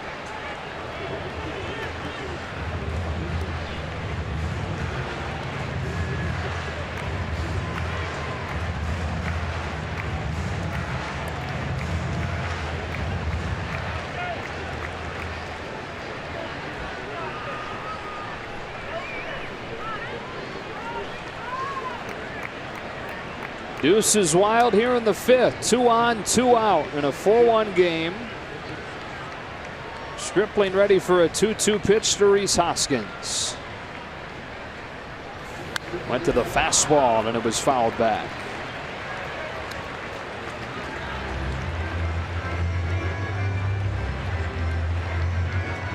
So curve, fastball, and the whole thought behind Ross Stripling's pitching philosophy is how the fastball and the curve look the same coming out of the hand. And especially where we were just showing where that curveball start off at the top of the zone. Then you're able to get that fastball at the top of the zone. Now you have his sights there. See where they go with another 2-2. Back to the curve. High drive left center. This game is tied.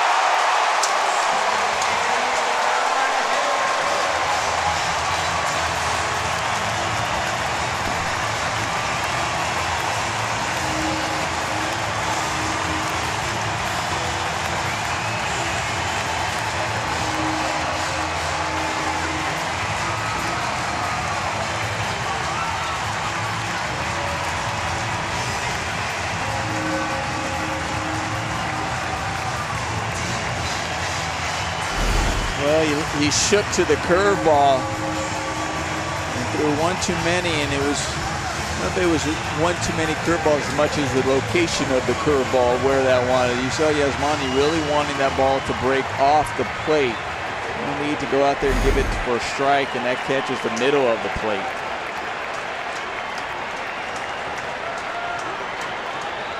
Third straight game, Rhys Hoskins has hit a home run. All home runs accounting for the scoring in this game, and we're back at square one, tied at 4.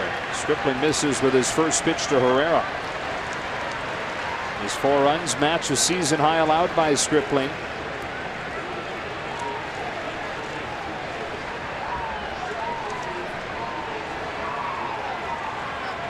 Just that close to getting this game to the 6th in position to win it. Strike 1. We were touching on that a couple innings ago about just trying to figure out a way to kind of get some insurance runs, not real, you know, not just letting them get back into it. And whether he scores some runs or not, but almost still putting pressure on it rather than just one long ball, solo home run here and there, but making the pitcher really work, get some guys on base. And now they're going to have to go back out, regroup, go out there and keep putting that pressure on.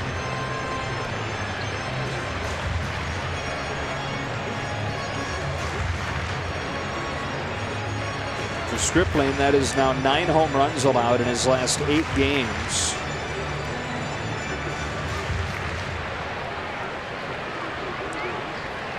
Franco in the 2nd, Hoskins here in the 5th.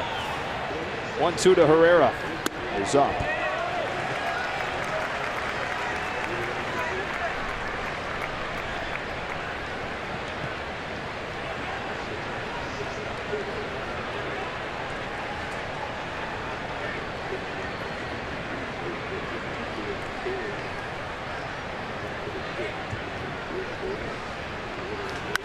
Herrera crushes one, right center field. The Phillies riding the long ball to the lead.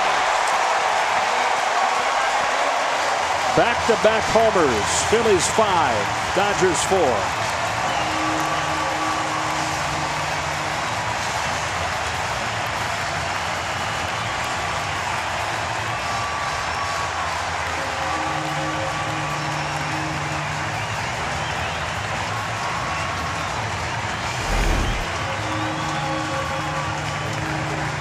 He ended up throwing a breaking ball and gets the top of the plate and gets a strike. And then he comes back with a fastball. So on the pitch cast, it looked like it was a little bit out of the zone on the top of it. And Herrera is still able to get the barrel to that ball and drive it out. And that ends Stripling's night. The Phillies have taken a 5-4 lead, and Zach Rosscup comes into the game.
Stripling was a strike away from finishing off a 4-1 lead through 5 innings, but a 3-run shot from Hoskins and then a solo homer from Herrera. And his night comes crashing down. Who's in, who's out? Brought to you by In and Out. It's Zach Rosscup, who's made 2 appearances, faced 1 batter in each, and retired him on 3 pitches. On for the left-handed batting Nick Williams. A good chance that if Williams reaches, Dave Roberts is going to make another trip out there. Eric Goodell's ready to go. And right-handers after Williams in the order. It would be interesting to see how Dave Roberts plays it if someone does get on, because you have that spot in the order coming up third, and if you want Goodell to go more than just a batter or 2. 1-1.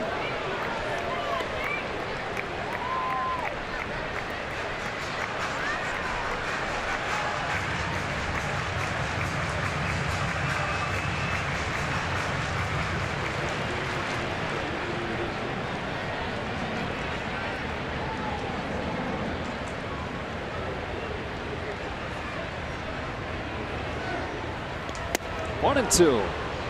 This is now officially the longest outing for Zach Rosscup in a Dodger uniform. This will be his 4th pitch. Got an out on 3 pitches in game 1 against Milwaukee, then did the same in game 2. Let's see how his stamina is. Yeah, right.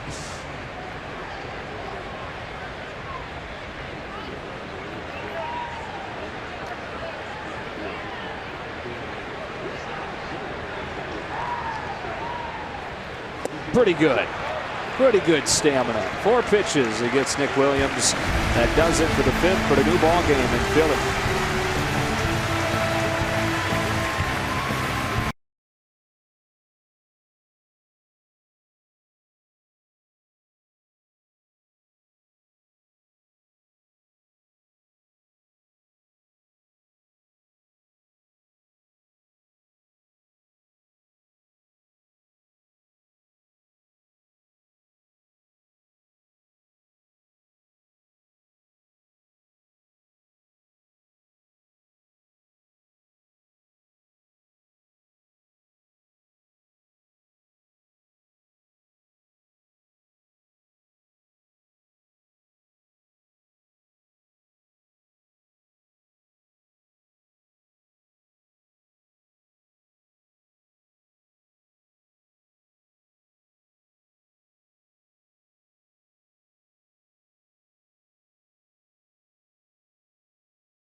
For baseball, brought to you by T-Mobile. Our backstage Dodger crew is following Chase Utley the whole way today, from the ride to the ballpark into the press conference, of course, here to the game. Can't wait to watch that episode. Backstage Dodgers. Utley's due up 2nd in this inning, with the Dodgers playing from behind for the first time tonight, following the 4-run 5th against Stripling. All 4 Dodger runs tonight coming off solo homers. One of them came from the guy to lead this inning off, Chris Taylor, facing a new Phillies pitcher. His name is Austin Davis. And he'll step off and give us another second to tell you who he is. He's a rookie out of Scottsdale, Arizona. And his first pitch of the night misses low. Davis pitching in his 13th major league game. The bullpen is another spot the Phillies have been rumored to be attacking as far as the trade deadline. Taylor hits this one in the air to short left center. Hoskins camps under it, and Taylor the first out.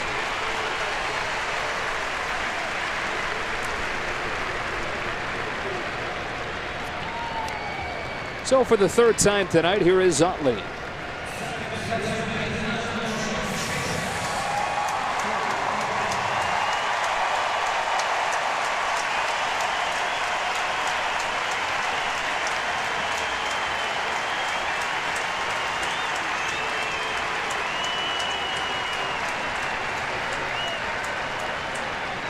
There is a good case to be made for Chase Utley as a Hall of Famer. And there's no question if he goes into the Hall of Fame, it would be wearing a Phillies hat. There's 13 seasons here with the team that drafted him.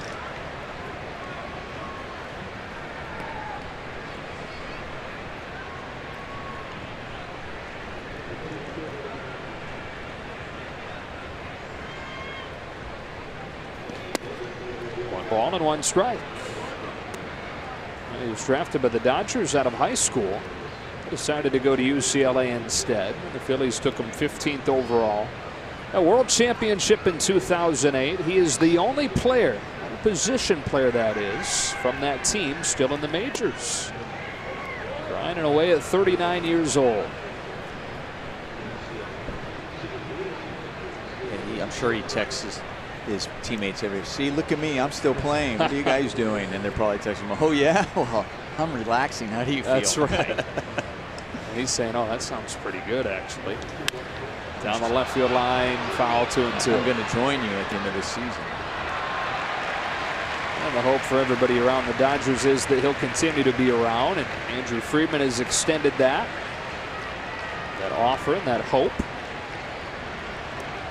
Making their home in Southern California.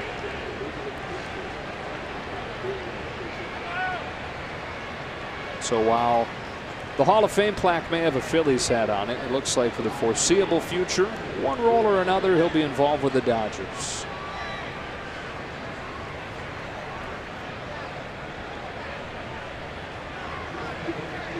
One-run game in the 6th. Utley pops it foul, and it stays at 2-2. Wouldn't this be so fitting for him to do something big right here? Yeah, especially since he changed his shoes. Although things have gone downhill since then. Good point. A lot of times you don't think about how when you make changes it affects teammate. Yeah, your team. Oh, that too. Another 2-2. Muscles one into right center. Herrera comes on, makes a diving catch. Take a base hit away from Utley. 2 gone in the 6th.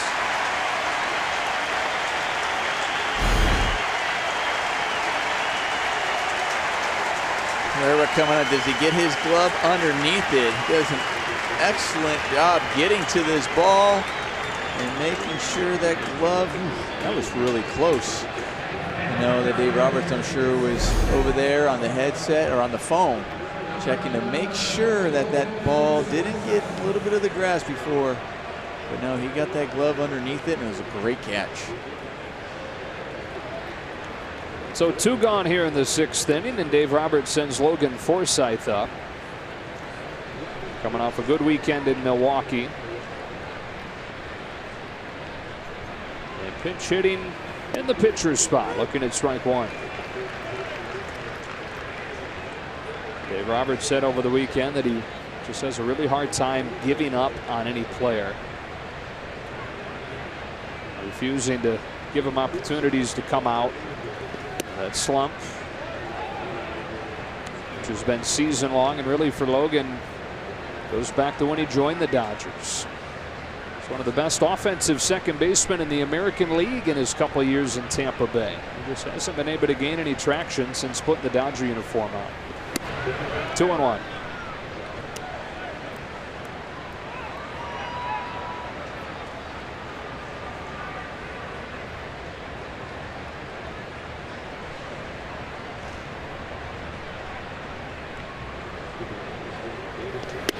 2-2.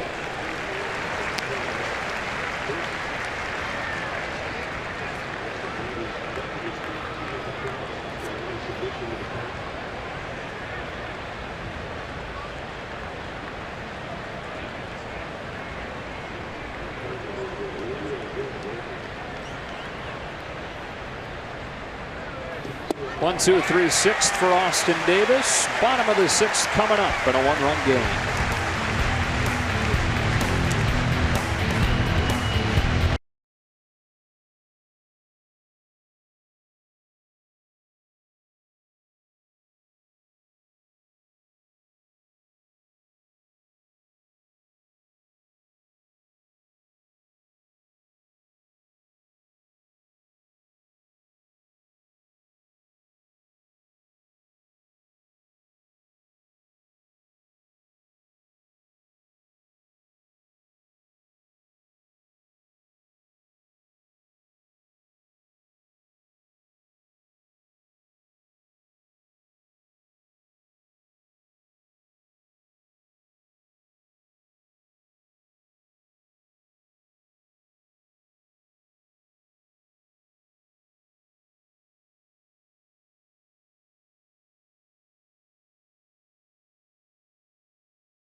Two. Who is that guy?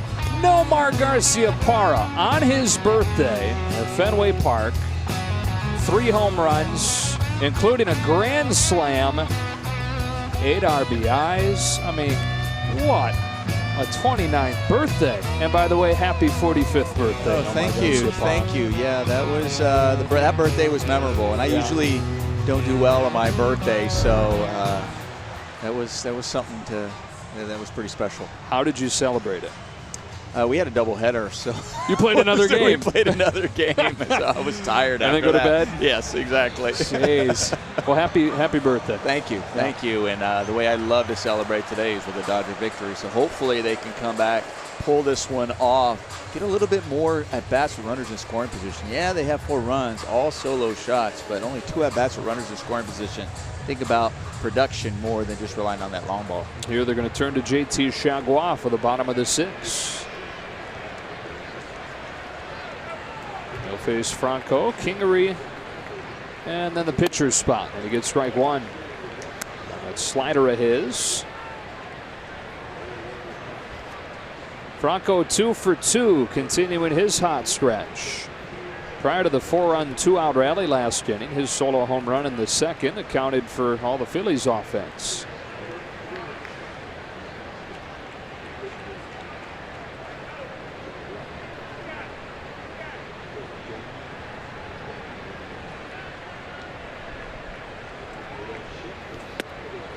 One and one.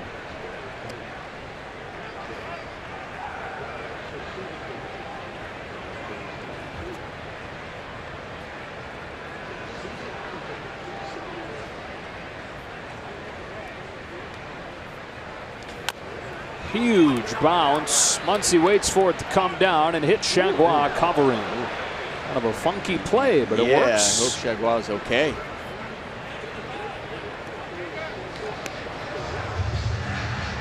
It's one of those that Muncy, that's when he gets this ball. See how he's getting it, and he has to lead him over there. And Chagua, it's also, he's probably mad at his angle. Because usually the angle, you're breaking more toward the line. So when you do catch the ball, you don't have to reach as far. So you're getting that angle up the line and then throw it. That one he tried to get there but didn't get enough up the line, so his angle was a little bit off. And Muncy, making overhand, he was off the bag quite a bit. We wonder if Muncy could think about gathering his feet and maybe even underhand, kind of a firm underhand toss over to him. Thankfully for Max, he had a good athlete on the other end of it, Chagua. That he's okay. Scott Kingery takes ball 1. JT was a 2-way player at Rice. A full-time switch hitting first baseman, hit above 300 for his career. And then he'd come in as a late inning reliever. There's quite a weapon there. That is a powerhouse program. Ball on a strike. He's 27 now, former Minnesota Twin. 25 games there in 2016. And then last year, 2 games in AAA before a stress reaction in his elbow caused him to miss the remainder of the season. 2-1. That issue with his elbow came from a flaw in his mechanics that he recognized after hours and hours of staring at a video screen in a dark room. Basically, his arm was just taking too much of the load and had to learn to incorporate the rest of his body more, take some of the pressure off the elbow, and save his career. Kingery can't lay off. 2-2. JT had some real long conversations with his family saying, you know what, I don't know, am I done? Is this it? Is this injury going to be the end of my career? He tasted the majors in 16, but with that injury, it felt a long way away. Designated for assignment during spring training. Dodgers picked him up.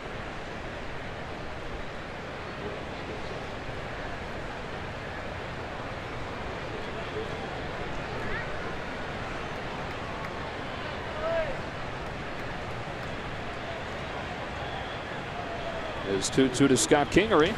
He's pumped foul.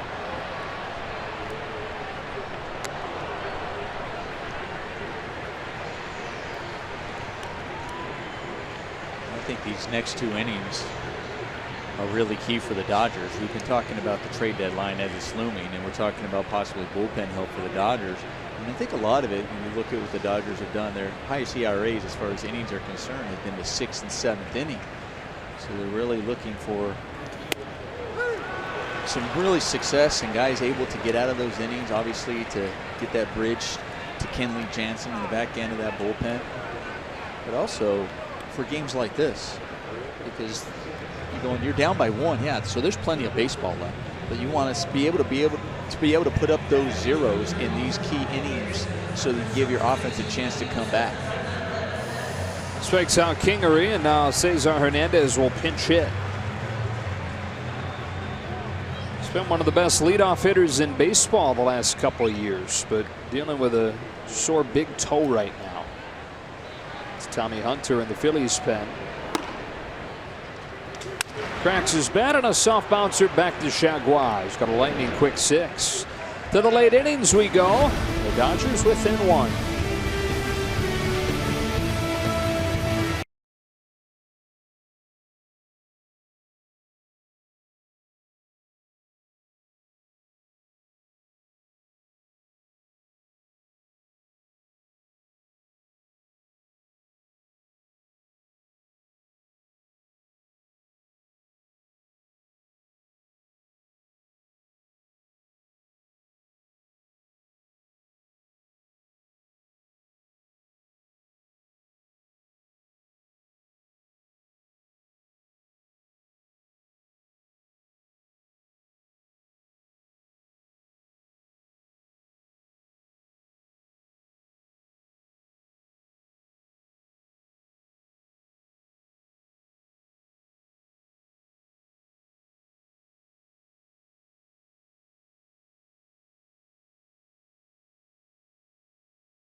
One of the areas the Phillies really poured a lot of money into this offseason was their bullpen, and Tommy Hunter, one of the guys they signed to a contract, 2 years, $18 million.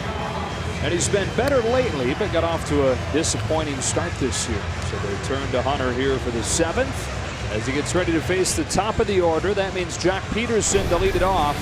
Launched the 4th solo home run of the game for the Dodgers his last time. And we look at it on StatCast AI, powered by AWS. It's one of the hardest hit balls of the year by a Dodger. That's what the Dodgers have relied on, and we were just touching on it that last half inning. They had 4 runs, all on home runs, all on the long ball. There's one now. You got your leadoff hitter coming up to the plate. Seeing if they might be able to get more at bats with runners in scoring position. Not worry about getting a long ball to try to tie this game up. Worry about getting on base right now and try to produce some runs. And maybe that way you get an inning where you can produce more than just 1 run and hopefully take the lead. Peterson took a strike. Besides the home run tonight, he does have a walk. Machado and Muncy to follow. Game 1 of 3 between these first place teams. That's on the corner, strike 2.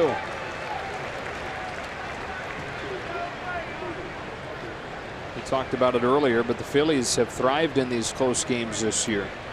They've won 7 consecutive 1-run games.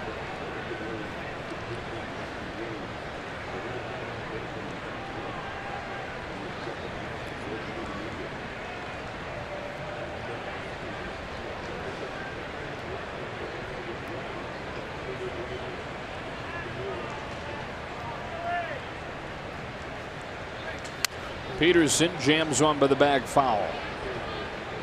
When you have a team that's won that many 1-run games, being 20-8, and touched on that earlier about that record.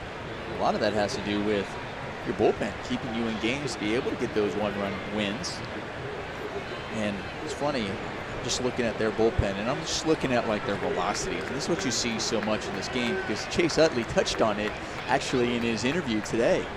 And they asked him different. I mean, you've been around so long. What have you noticed in today's game as compared? He touched on the amount of guys who throw 95 plus in that bullpen. Gosh, if you had 2 guys that threw 95 plus in the bullpen, you're saying they had a lot of guys that throw it. The Phillies have 5 that average 95. Another 0-2. And another foul ball. When I say 5, we're talking about average 95 and above. A couple guys that average 97 and 98. they have guys that have some arms that are hitting the triple digits. Daniel Hudson warming for the Dodgers after Chagua's 1-2-3-6.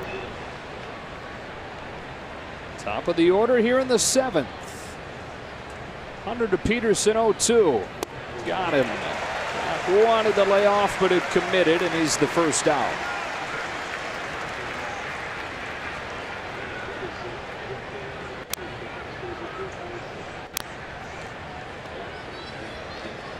And so up comes Machado, looking for his first hit tonight. One of his final opportunities to extend this 22-game on-base streak.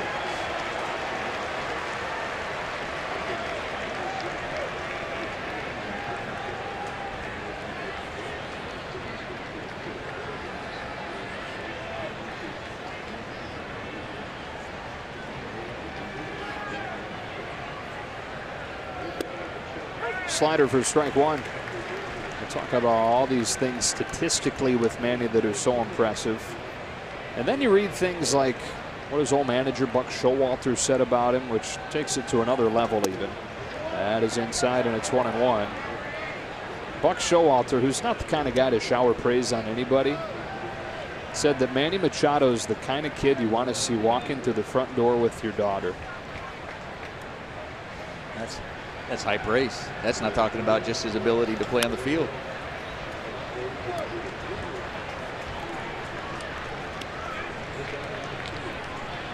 Don't get any ideas, though. He is married. It's also listening to his press conference, and he was talking about going to Los Angeles, how much he likes Los Angeles. They're like, and they were asking him, how about the whole Hollywood scene and all? He's like, I'm simple. I'm just gonna. There's a couple restaurants I want to go and just I stay home, go to restaurants, and that's it. Goes the other way with a line drive that Williams won't get to. and it rattles around the corner. Machado's headed for third. Here's the relay. Not in time. In a one-run game in the seventh, Manny Machado has a one-out triple.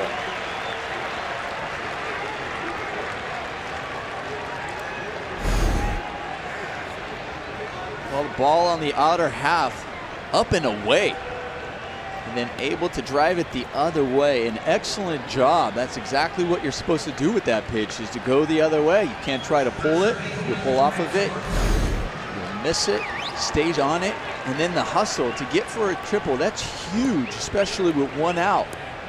To be able to, with a tying run 90 feet away and allowing Max Muncy, or whoever's coming up, they decide to pitch to him, an opportunity to just look for, at the very least, get a sacrifice fly. It changes the entire at bat. And this is the kind of guy, if you're the Dodgers, you want up in this situation. Guy with such good plate discipline, such good bat control. A lot of ways to get the job done here.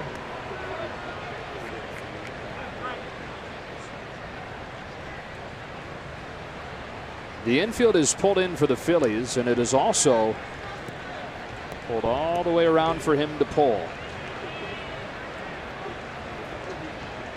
Nobody on that left side. Hunter pitching him to that. That's ball one. And if you're Max Muncy, you're not even worried about that. You're not worried about the shifts. You're worried about getting the ball up in the zone, something you can get into the outfield. He muscles one into short center. Herrera comes on and makes the catch. Machado's coming home. Here's the throw. Not in time. Machado slides under the tag, and the game is tied at 5.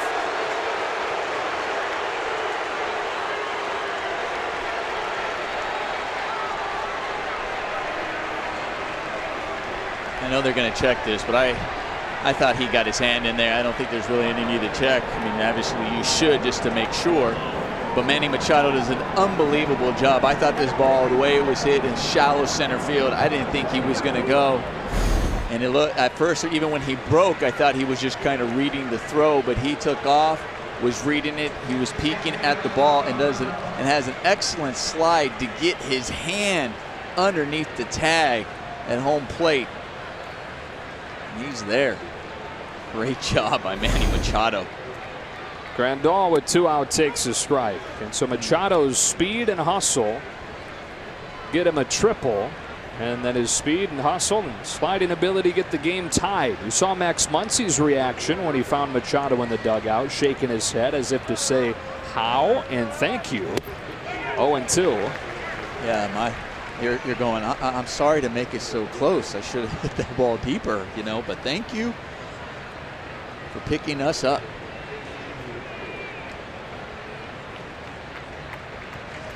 It's an Alex Verdugo sighting there, by the way. He's the man activated with Justin Turner put on the DL. Grandal with a hot shot, stopped by Santana, and the inning is over. But the game is tied at 5 on a sacrifice fly from Muncy to score Machado after his triple.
Dodgers baseball on Sportsnet LA is brought to you by Infinity. Empower the drive. Daniel Hudson into a tie game in the bottom of the 7th. Daniel Hudson, as of late, kind of struggling a little bit in his last few outings. Prior to that, was really pitching quite well for the Dodgers, and it's up to him, as we touched on, that looking for these middle innings right here, put up those zeros so these guys can come back, especially when you're down. They did an unbelievable job getting that run in. I thought Chagua did a great job when he came into the game, having a quick inning to get the offense back into the dugout. They answered, got the run. Now it's Daniel Hudson's job to do the same thing. Hudson faced one batter over the weekend against Milwaukee, and Aguilar hit a home run against him. So trying to get back on track as he faces the 8-hitter Jorge Alfaro. And game 1 of this 3-game series between the first place Dodgers and the first place Phillies. Nobody's surprised about the Dodgers being here, at least when you look at it from a preseason perspective. The Phillies, though, one of the good surprises in baseball. Nomar mentioned earlier, at this point last year, they were 30 games below 500. Into the game tonight, 55-43.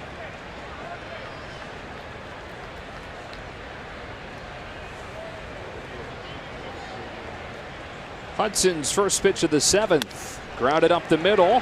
Behind the bag, it's Utley. A low throw is dug out by Muncy. One pitch, one out, but it wasn't easy. That was a great play by Max Muncy, picking up Chase Utley. Utley going to the backhand, up the middle, staying on it.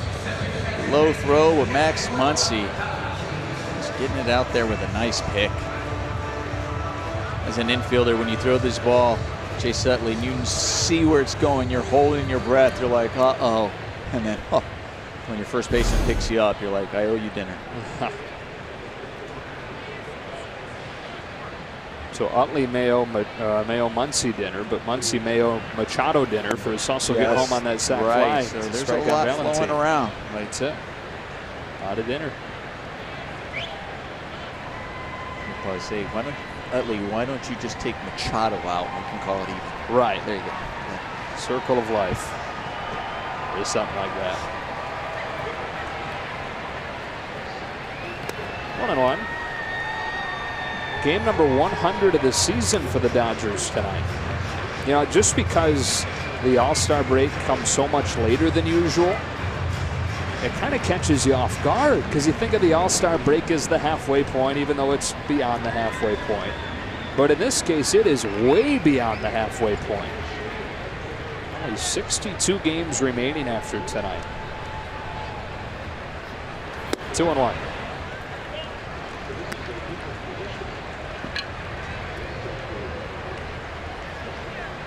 If the postseason started today, Cubs would be the 1 seed.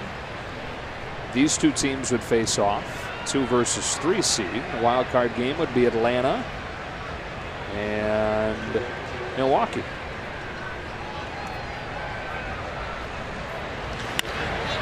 Fly ball to center.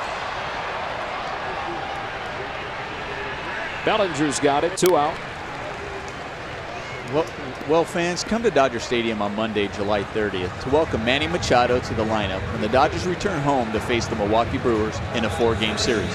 Don't miss the excitement of Machado's debut at home. Purchase the tickets today at Dodgers.com/tickets. I love that we're promoting it, but I'm not sure that we even need to. No, they know. With a build-up over this 10-game road trip, and seemingly every night with him doing something to add to the reel from his opening few days. 2 gone and a tie game in the 7th, and ball 1 on Carlos Santana. You know, you see the line, you see the final product of a guy like Machado when he's playing in another league, when you don't see him every day, and you understand that he's a good player. But until you see it on a daily basis, how he gets to those numbers, it's impossible to fully appreciate. It's 1-1, and this is only 3.5 games. But I don't know about you. For me, it's been really impressive to see how he goes about putting up the numbers that he puts up. Well, the one thing is he's come over and he's been swinging the bat extremely well. So I love watching him just at the plate. There's a confidence and calmness when he's at the plate. And playing shortstop over Milwaukee, watching him make the plays, that was just fun. As a former shortstop, fun to see. Just watching with the range, his arm. And, you know, coming over with all the hype and excitement that he had, just how calm he's looked and he's taken it in. And how well he just seems to fit. And guys have embraced him, and like, it just seems easy. And that's not easy to do. On the corner, 2-2. It'd be totally understandable if he was swinging out of the zone some, a little bit jumpy, trying to put his imprint on it. We've not seen any of that.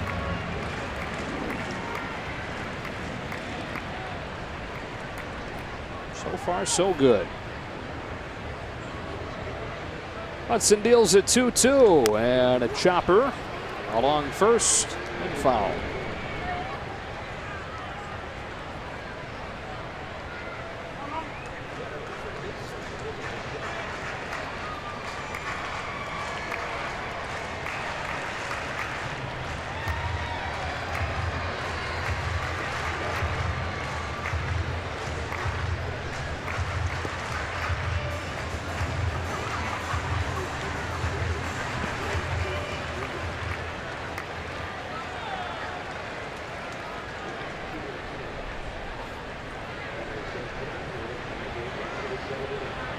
Another 2-2. Full count.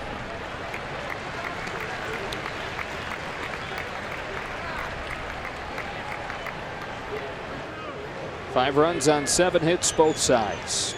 Santana's got one of those hits, a leadoff single in the first. All the runs for the Phillies coming off homers. Hudson's payoff. Grounded off the hands. Solo shot from Franco in the second. Game-tying 3-run home run from Hoskins in the 5th, and Odubel Herrera followed that with a solo shot to chase Stripling and give the Phillies a short-lived lead. Scott Alexander ready to go. You got Santana, and after this you have Hoskins, righties. I wonder if they got him waiting to see if those two guys get on for Herrera and Williams, two lefties. Another 3-2. High fly ball down the line, but he hooked it foul. Home run distance. Boy, the ball sure is flying tonight, isn't it?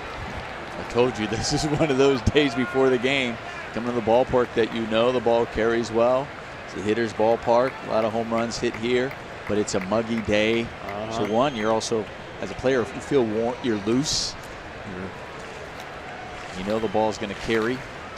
And you know that batting practice, as you're taking batting practice, you're like, oh, you look at your manager. Should have changed the lineup, you know, waited till the batting practice to make your lineup out. Hudson lines up winning this battle with Santana and works a 1-2-3-7. To the 8th we go, tied at 5.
The Sportsnet Dodgers, presented by your Southern California Ford dealers.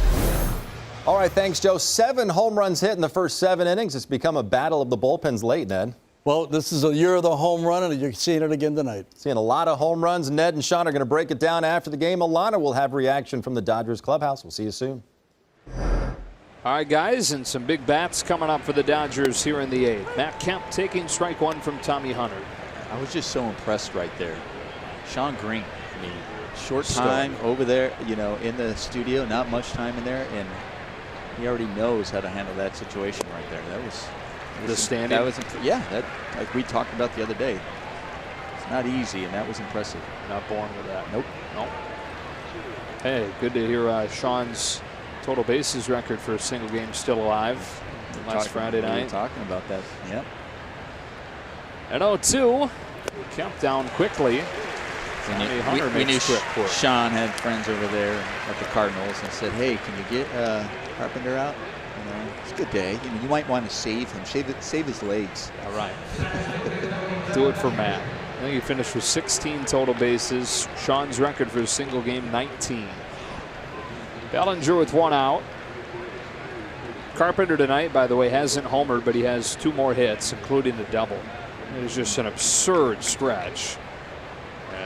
Cardinals infielder is on right now. Strike 1. Well, the last time Bellinger was up, we were talking about him standing, it looked like upright again.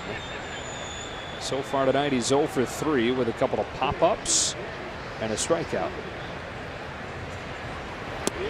Yeah, remember we talked about him, how he was trying to make, when he was struggling, some of the adjustments he made. He was talking about Matt Kemp talking to him and saying, maybe you want to sit a little bit more in your stance, get a little bit more bend in your knees. He had done that. He was finding some success in that. It's this one in the air to center. Herrera, 2 up and 2 down.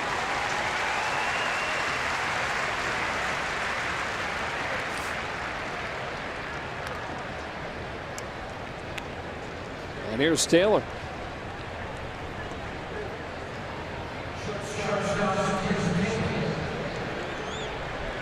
Solo homer in the second for him. And 3+ games on this road trip. Chris Taylor has 7 RBIs.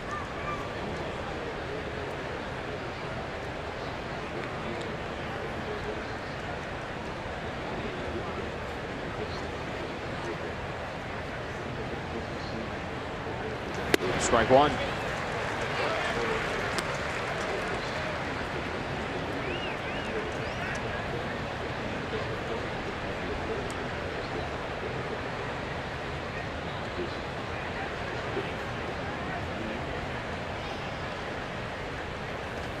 Strike 2.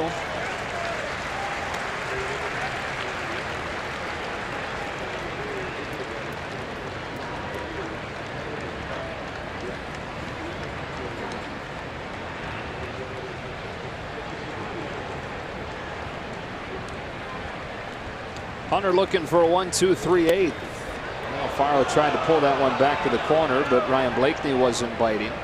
And it's ball 1.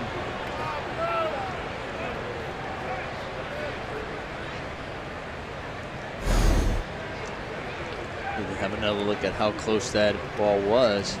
Really wasn't close. So Alfaro really trying to make it close, and he did the same thing with that pitch. Really trying to pull that glove back.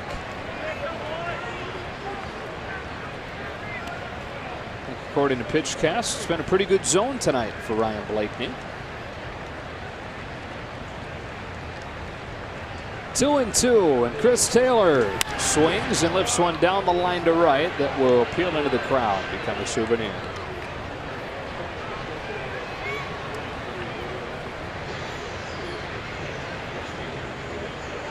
Just back in his region of the country.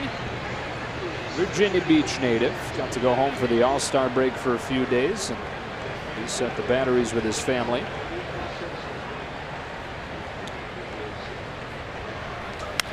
The hanging breaking ball, but fouled it off.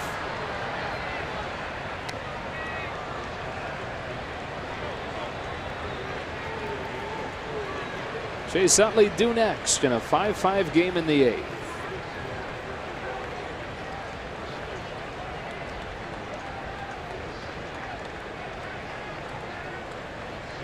Another 2-2 and another foul.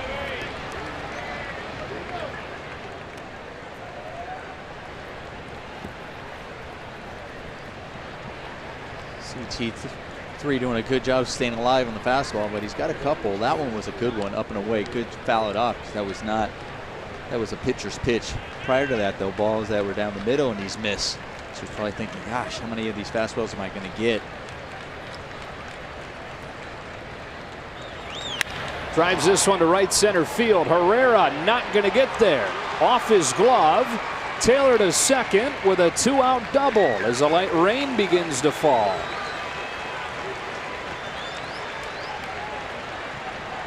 Taylor does a good job on that one, because that's a breaking ball after seeing 97-mile-an-hour fastball up in the zone.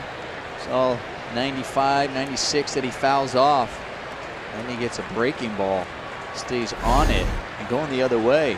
A lot of times when you're seeing 95, 97, you're fouling off. You're thinking, I'm fouling it off because I'm late. So now you think I got to cheat a little bit and speed my bat up. And then you get a breaking ball, doesn't pull off of it, stays on it. Good job. And by light rain, I mean increasingly strong rain. As Utley comes up with a chance to give the Dodgers the lead again with 2 out here in the 8th. Is this the time they say it 100%? Yeah. Well, they'll tell you it is. Yeah, now they'll tell you. After the fact.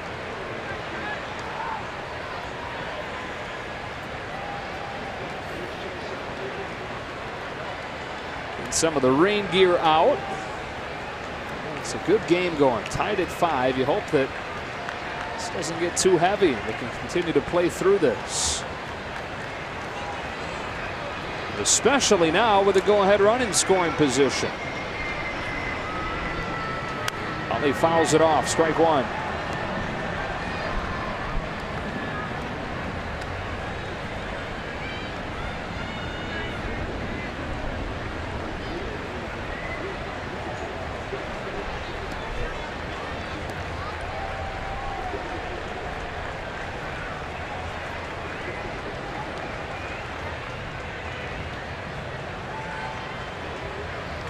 Ground ball, what a play by Hunter. And the inning is over. Utley hit it hard, but Hunter picked it off to the bottom of the 8th, still tied at 5.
Brought to you by Kona Brewing Company. 7 home runs tonight.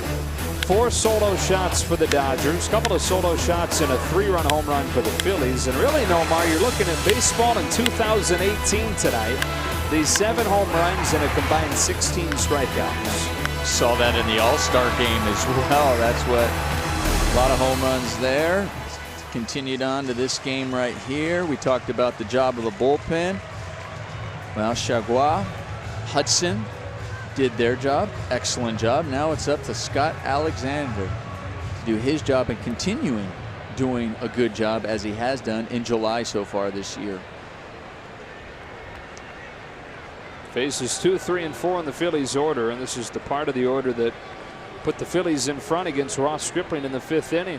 This man, Rhys Hoskins, worked a long at bat, and then with 2 strikes hit a 3-run homer to tie it. Here on the first pitch, and a bounce to Machado, 1 away. That's 8 up and 8 down for the Dodger bullpen tonight.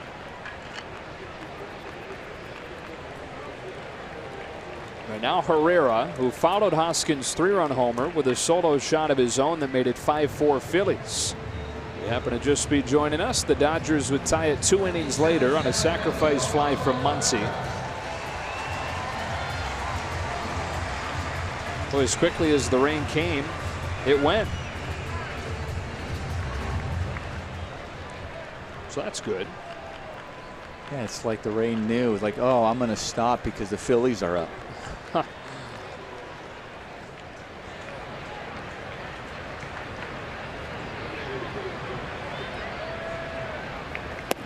Ball, no strikes.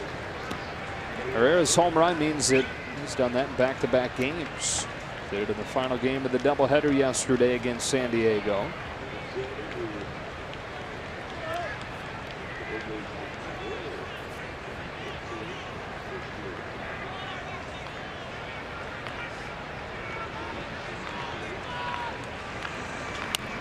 Chopper, foul, 1-1. The rain has stopped. The wind is picked up some out towards the left center.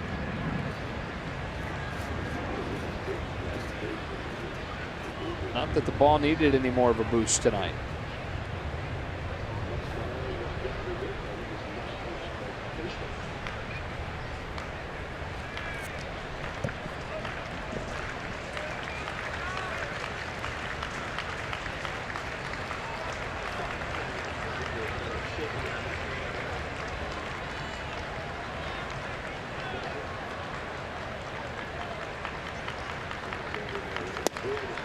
On the corner, strike 2.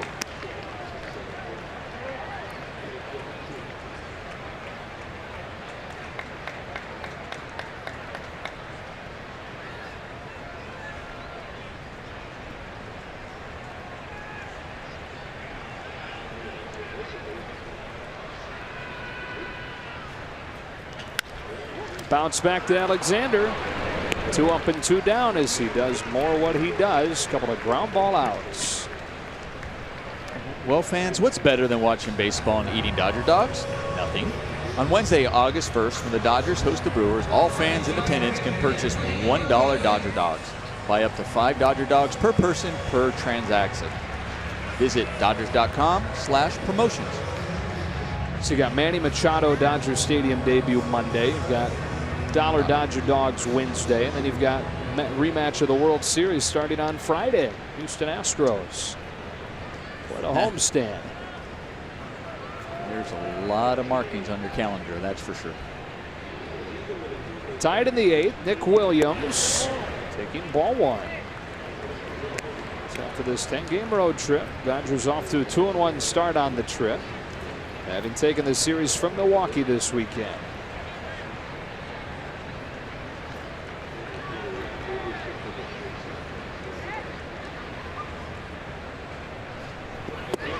It's 2-0. Scott Alexander, first month with the Dodgers, had an ERA of .635. That's when they sent him to AAA. Said he went down there and it was the perfect thing for him. Didn't have any stress about it. Allowed him to just pitch. And he said didn't have to worry about losing a game in front of 50,000 people. More of a relaxed environment. That's following. It's 2-1. Came back to the Dodgers just with a better feel of his delivery and his release point. Added a little bit of a timing mechanism into his delivery. And since coming back, velocity's up a couple of miles per hour. And the ERA is around 2. It's a credit to him, the way he also took that. getting sent down to AAA and have that attitude and thought process. And also I think that Dodgers, Dave Roberts, the communication, do a good job explaining what their expectations are and why they're doing it. So he can feel that, all right, it's here to work on something. And obviously he knew there was something he had to do when you recognize the type of struggles he was having.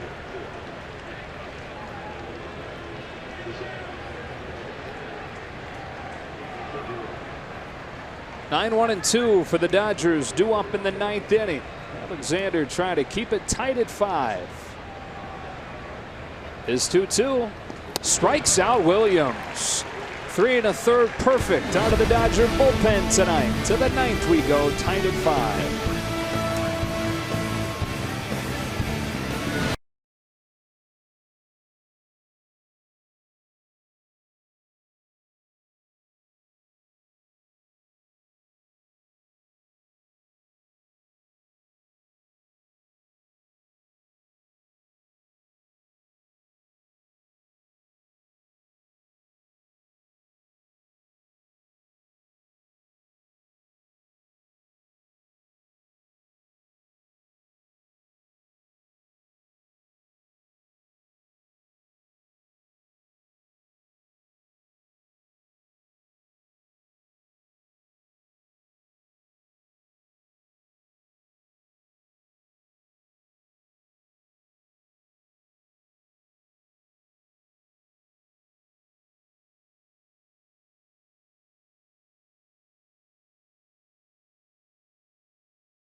Brought to you by Arco. Manny Machado in the 7th with an opposite field triple. And it set him up to score the tying run on Max Muncy's sacrifice fly to shallow center.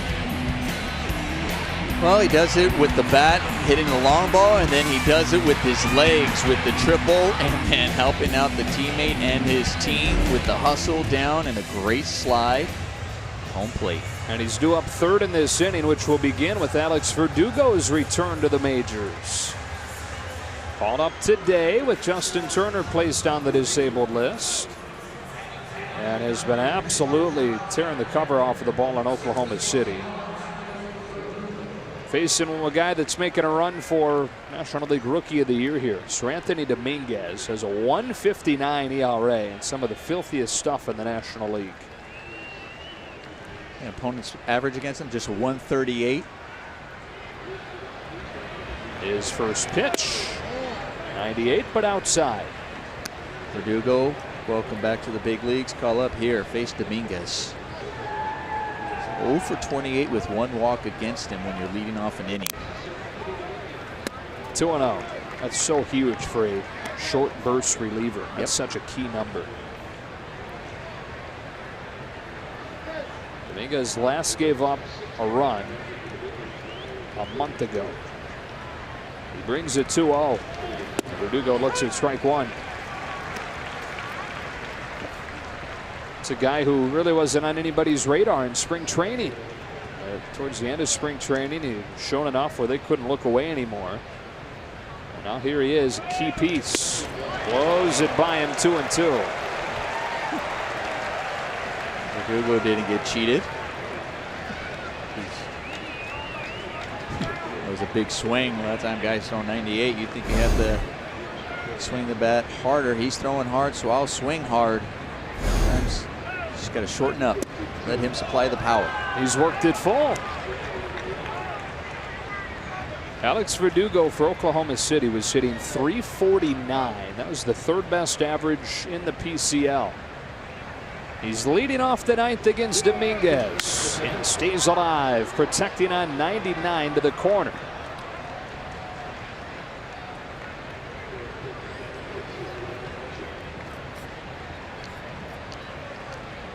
Everything right down there. Just there really hasn't been any spots in the majors with everybody performing. Getting his opportunity here.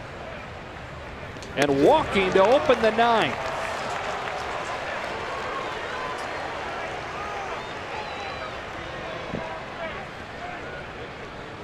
Well, Dave Roberts was asked before the game about Verdugo. They asked, well, Verdugo, why not Tolles? And he said, well, Tolles is dealing with a bit of a hamstring issue. He's dealing with some tightness and cramping in the hamstring. And he goes, and also, look at what Verdugo's been doing down there as well. A nice walk by Verdugo. In a big spot, tied at 5 in the 9th. Top of the order now at Jock Peterson, who is 1 for 3 with a home run. Peterson's home run, which came in the 4th, was one of the 5 hardest hit balls by a Dodger this year. Yes, it went way up there. Scott. And this one where you're just the same thing, especially when you see everybody's playing him to pull. He just needs to kind of take a 2-strike approach, and with that velocity, they got a big infield's big and open at shortstop, where he can just stay nice inside. This is that homer in the 4th. He takes a nice swing there. In that situation, you know, you don't need to shorten up. There, he just takes a nice swing. The bat was flat through the zone, and he drives it. This situation I'm talking about, you got a guy throwing 98, 99 miles an hour. You don't need a big swing. Here comes a 1-0. Peterson swings and misses as he throws it off speed for the first time.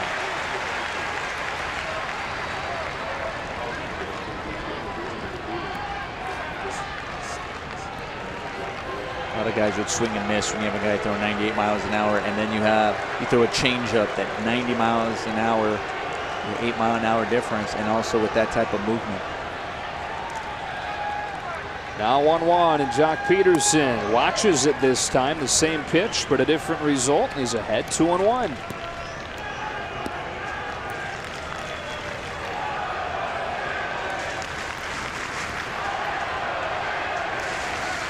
Dodgers tied it in the 7th. Trying to take the lead in the 9th.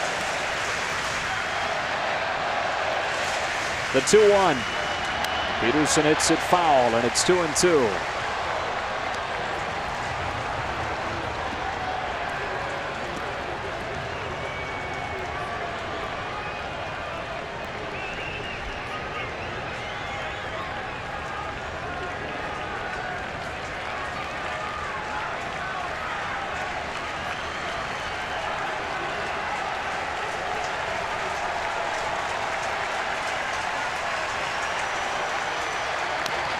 Somehow gets a piece.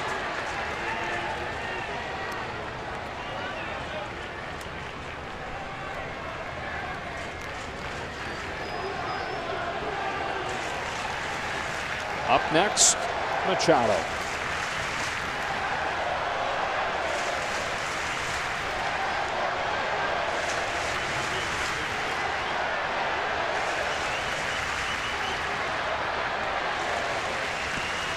Verdugo at first, a 2-2. Peterson grounds another foul. Checking to make sure that bat is still in one piece. As has been the case much of this season, Jock Peterson refusing to go down without a fight.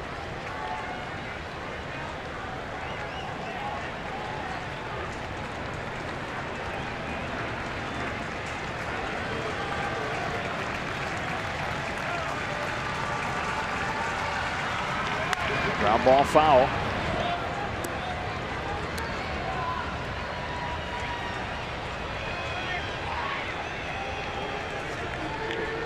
He's fouled off 4. So Anthony Dominguez pitches.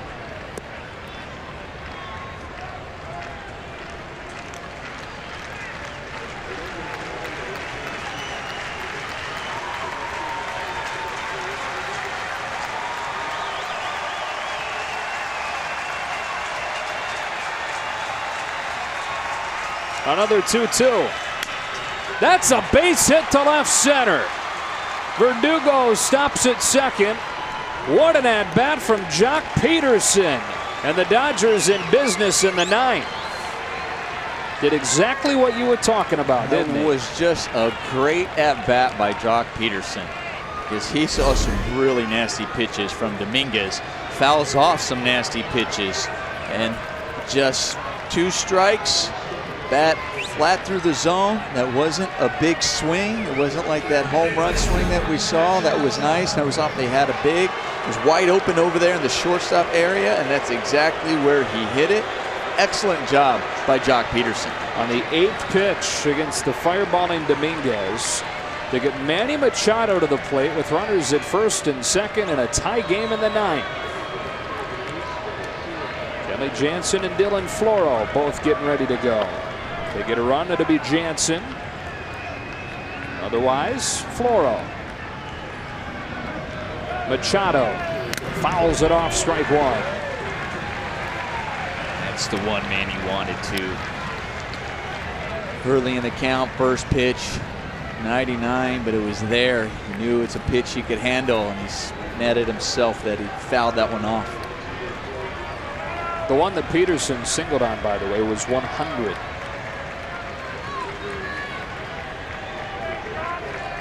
Machado's triple set up the tying run in the 7th. Got a chance to drive in the go-ahead run in the 9th. He's behind 0-2.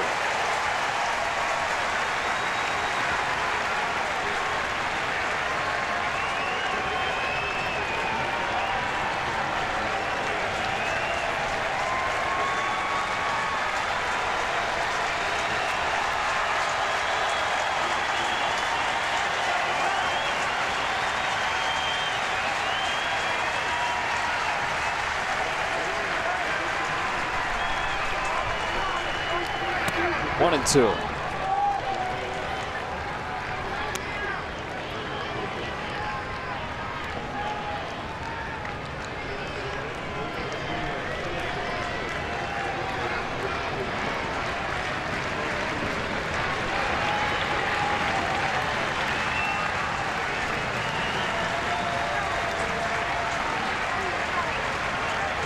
Chases for strike 3. 1 gone.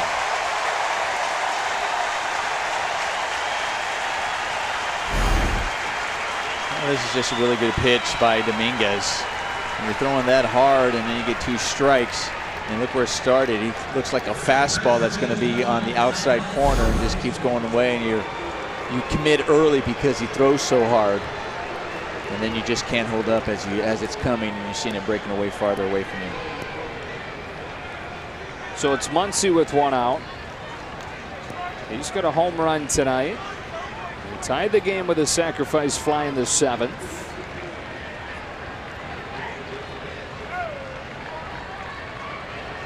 Verdugo at second, Peterson at first. Muncy takes ball 1 as Dominguez starts him with a slider.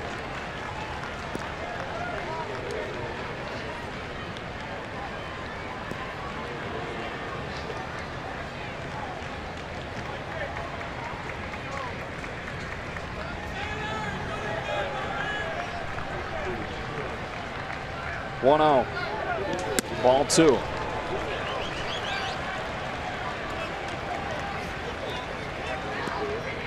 Haven't been too many chances like this season against Sir Anthony Dominguez.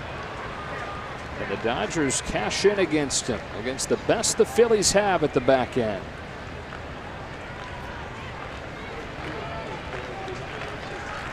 A 2-0. Ball 3.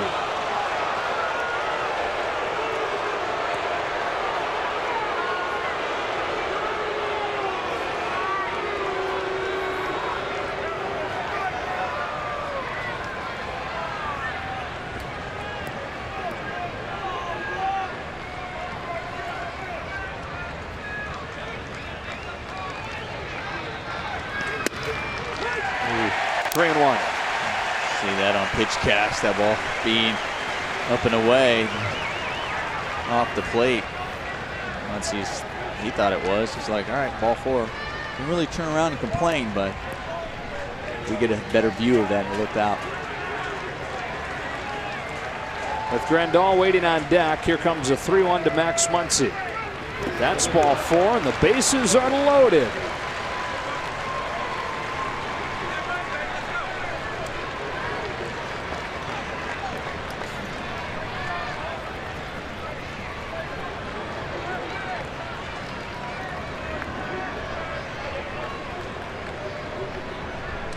And after seeing that ball in the dirt, that's what's great about having a guy at third base.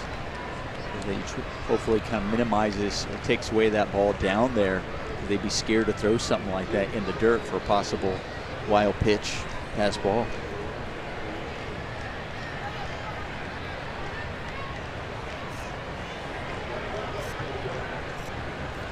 So it's Grandal.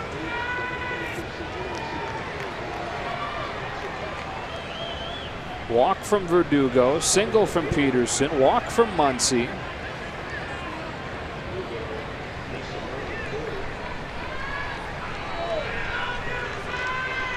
Saw Luis Garcia warming in that Phillies bullpen.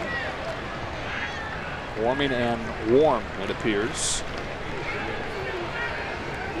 And trying to let Dominguez pitch out of the jam that he's created. Nobody hotter than this guy.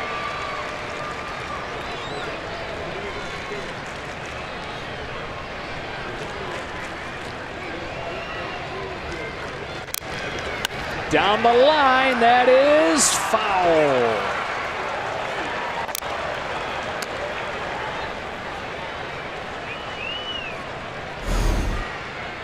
Jumping on the first pitch after a walk, and that was a good pitch to jump on. A breaking ball, a strike. He was a few feet away from possibly clearing the bases. So it's 0-1 now.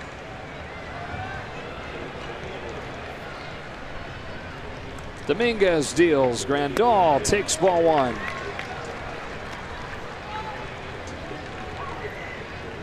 Dominguez more than a strikeout per inning. Desperate for one here. The infield behind him plays with 3 men to the right side. As Grandal waits on this 1-1, and it gets by Alfaro. Here comes Verdugo, and the Dodgers take the lead. A wild pitch from Sir Anthony Dominguez. The Dodgers, after tying it in the 7th, have taken the lead in the 9th.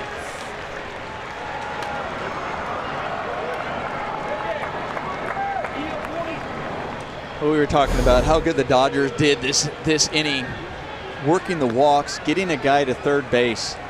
And we talked about it also would take away some of those pitches or put some fear in the pitcher's mind to maybe not put a ball in the dirt. That one wasn't in the dirt, but it was definitely off and difficult for the catcher to grab. They score a run.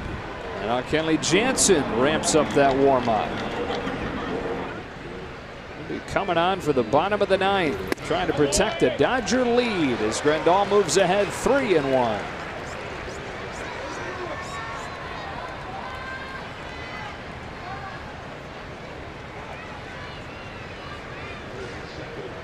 It's Peterson at third and Muncy at second now.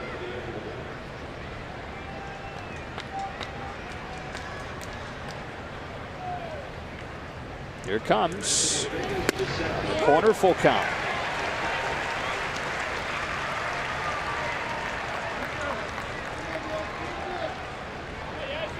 After Grandal, it's Kemp.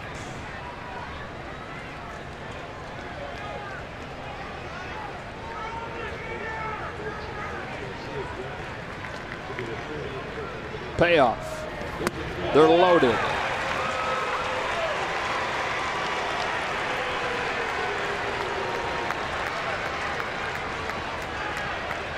Gabe Kapler coming out. Sir Anthony Dominguez, who had not allowed a run in a month, gives up at least 1 and will leave the mound with the bases loaded behind him.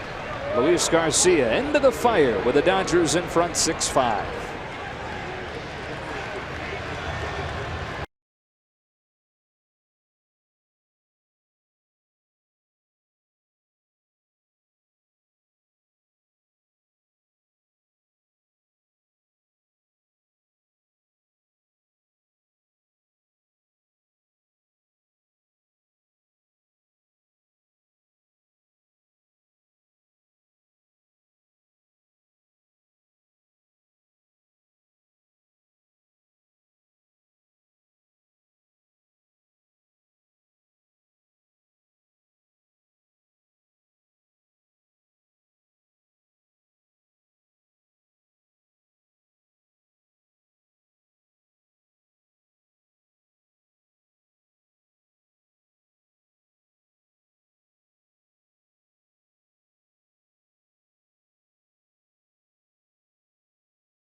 Same time, same place, same forecast tomorrow, although tonight we remain clear for the most part. And then they'll wrap up the series 9:30 Los Angeles time Wednesday before heading to Atlanta for a 4-game series to finish this road trip. Joe, Nomar, and Alana back in Philadelphia, where Luis Garcia comes down with the bases loaded. And the Dodgers looking for more. Well, Luis Garcia, another one coming in, averaging 97 miles an hour. With a slider and a split finger, it comes at you. Facing Matt Kemp. Tone set to start this inning by Verdugo with a 7-pitch walk, and then Jock Peterson with an opposite field single on the 8th pitch. A couple walks and a wild pitch since then. Kemp nearly gets hit. Ball 1.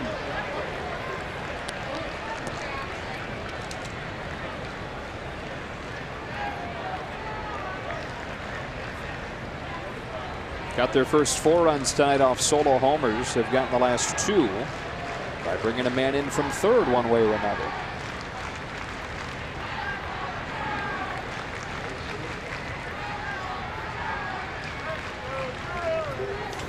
Kemp with a bullet to left, base hit. Peterson's in, station to station. 7-5 on a ringing single from Kemp.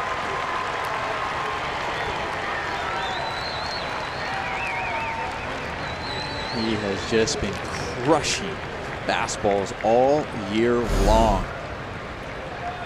He just gets a fastball, top of the zone, staying on it, sweet swing, head down, clutch all year. Yeah, pretty much a snapshot of what he's been known for this year right there.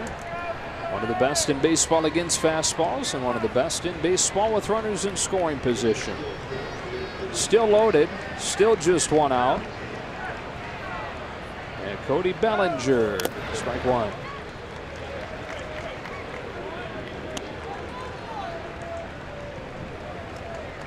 I know they held up Muncy at third base, and they were like station to station. He hit that ball so hard. No choice. It was like the left fielder had the ball before Muncy was reaching third. Chris Woodward was like, yeah, stay right here.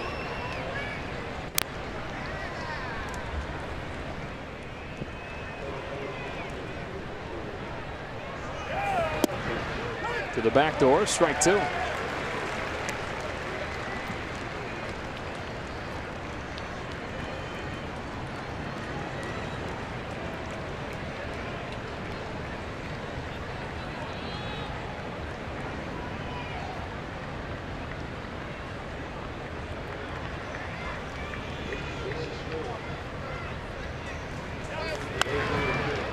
Able to get a piece of that to stay alive. For the Phillies in the bottom of the 9th, Franco Kingery in the pitcher's spot. It'll be Kenley Jansen to try and lock it down as the Dodgers try to move to 13-5 in July. And 2 full games ahead of the Diamondbacks in the division for the first time.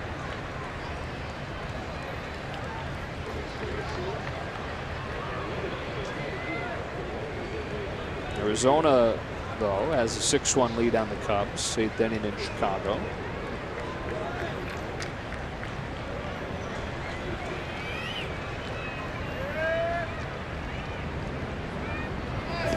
Ball 1.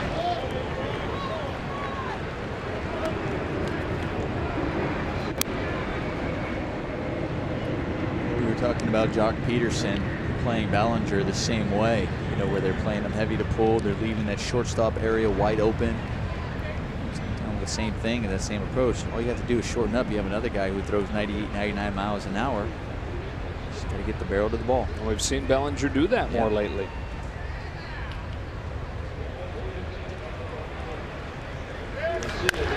Chops 1 to first. Santana gets the out there, and they come home. They've got Muncy hung up with a tag play. And the inning is over. But the Dodgers break the tie using a wild pitch and a nice approach against the dominant Dominguez. Enter Kenley Jansen, 7-5.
Kenley Jansen tied for the National League lead with 28 saves. On to pitch this bottom of the ninth with the Dodgers in front 7-5.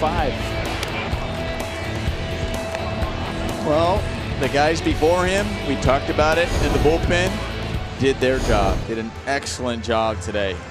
From Roscup, Chagua, Hudson, Alexander, putting up zeros on the board for their team to come back, get the lead, and hand it over to this guy.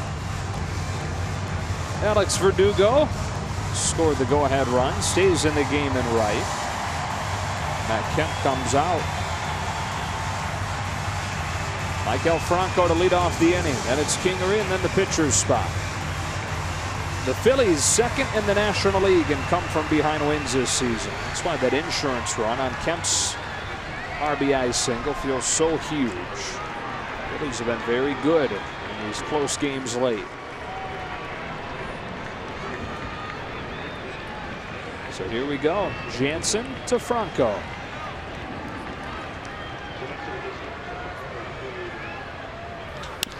Fly ball left field on the first pitch of the night. Michael Franco has hit his second home run of the night. And now Kemp's insurance looks huge. 7-6.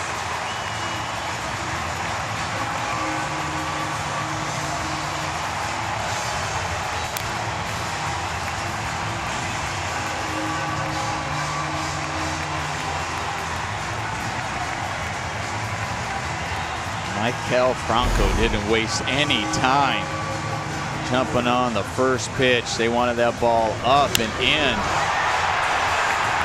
And not much margin for error there. And he made an error, and Franco, great swing, barrels it up. It was 94, which is good velocity, but it was flat, and Franco made him pay. So now it's Scott Kingery in a one-run game. Strike one.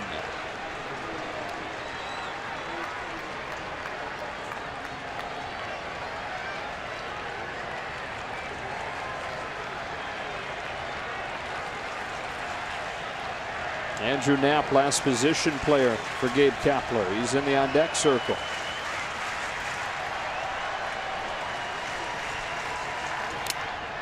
Other than two.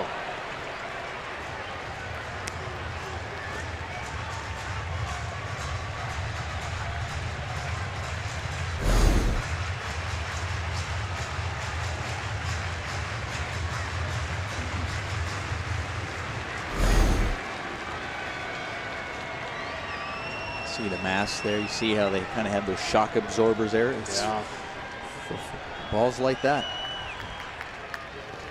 Ball one. Grandal's an investor in that company. First company to do that. Doing that to really try to reduce just the concussions that catchers get from balls fouling off their mask.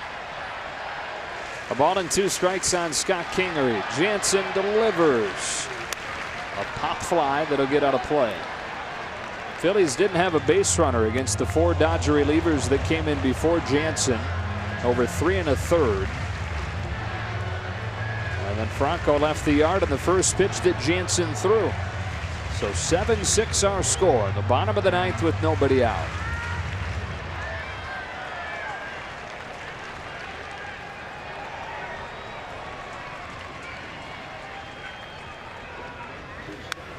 Fouled again.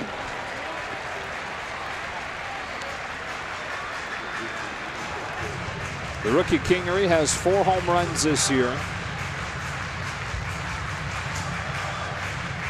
0 for 3 tonight.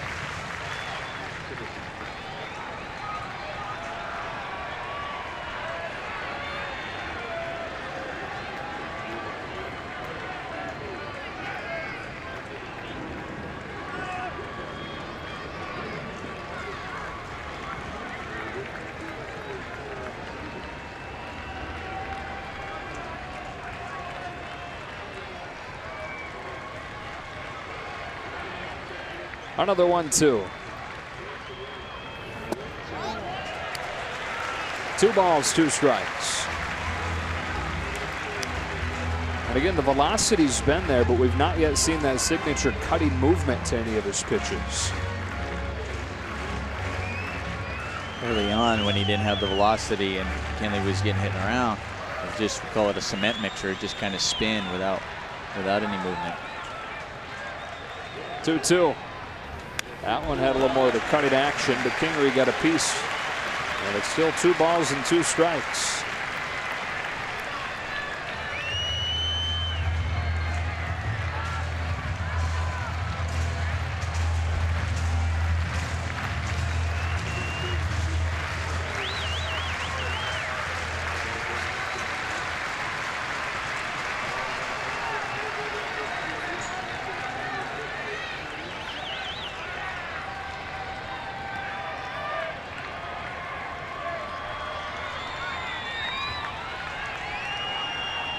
Eighth pitch from Jansen to Kingery. A pop-up. Muncy or Utley. That's Muncy for the first out.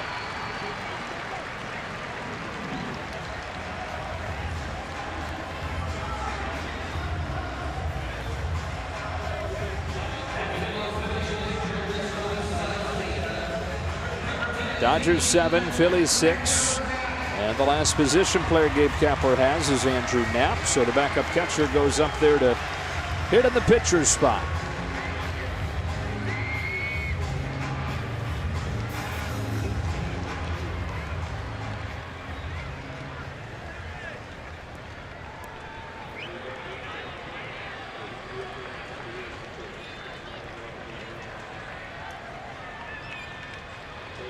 Choking way up on that bat. And looking at a strike. Perfectly placed from Jansen.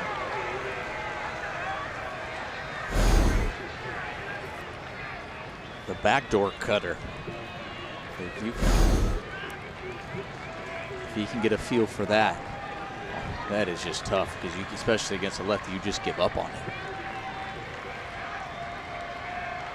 And then you still got to think about the one on your knuckles. Yeah.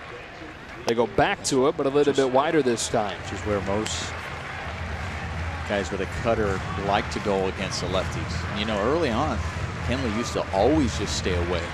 And then he started getting confidence to go in on lefties and breaking those bats and recognizing how effective that is.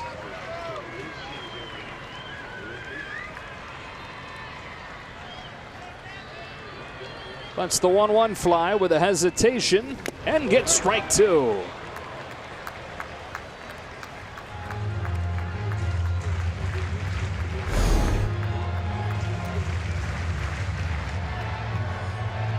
That looked like it was more of a two-seamer than it was his cutter. And that's the other thing he talked about. He touched on it too. The other day he threw a two-seamer and he's like, yeah, noticed that he was kind of, batter was on my cutter, so I went with a two-seamer and got the swing and a miss. Cutter comes from his natural four-seam grip. Just a gift from God, Kenley would tell you, the way that ball moves. Coming inside with a 1-2 and missing by the hands. 2 balls and 2 strikes. First time that he's gone to that part of the plate against Knapp after living away with the first few pitches.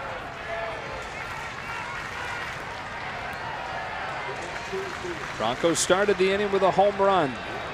Kingery battled but popped out. And now 2-2 on Andrew Knapp. Here it is. Full count.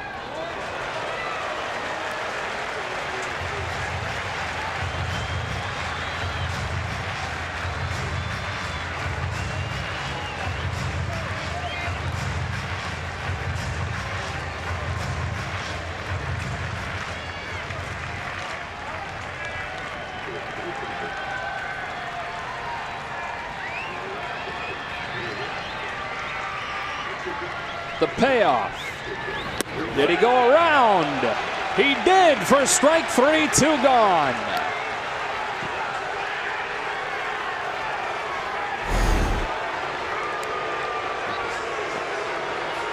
Fans don't like it. They didn't even ask. He didn't even check to third base. He sees him go after it, and I think he went on that one. We get to see that angle. course, fans aren't going to like it. Neither is the hitter that he didn't even ask. That's right? what you just want him to ask. The hitter, you just want him to go out there and ask, and you can definitely see from that angle. Played umpire, got it right. But you're still angry as a hitter. You're just like, okay, if the third base, you're angry still, but you feel a little bit like, okay, you checked, and you just feel he has a better angle. So now Jansen and out away with Jorge Alfaro. Chasing up, strike one. Alfaro, one of the highest chase rates in baseball. And Jansen and Grandal teaming up to prey on that. The Dodgers tied this game with a run in the 7th after the Phillies rallied with 4 in the 5th against Stripling to take their first lead. And then a 2-run top of the 9th against Sir Anthony Dominguez, putting them in position to win this game. The 0-1 back to the same spot, same result, strike 2.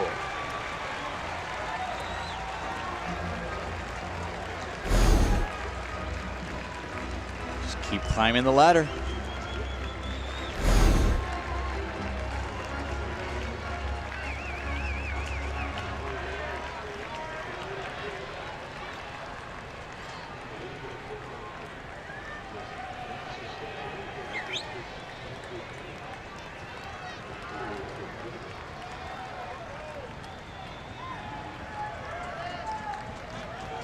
The 0-2.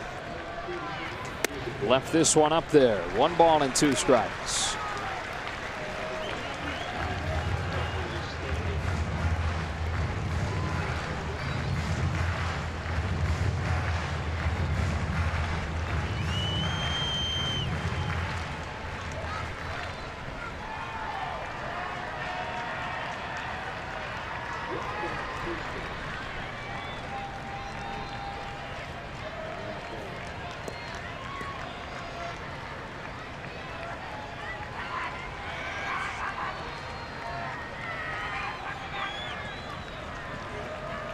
Alfaro ready. Jansen ready. 1-2. He struck him out. And the Dodgers hang on to win this one 7-6.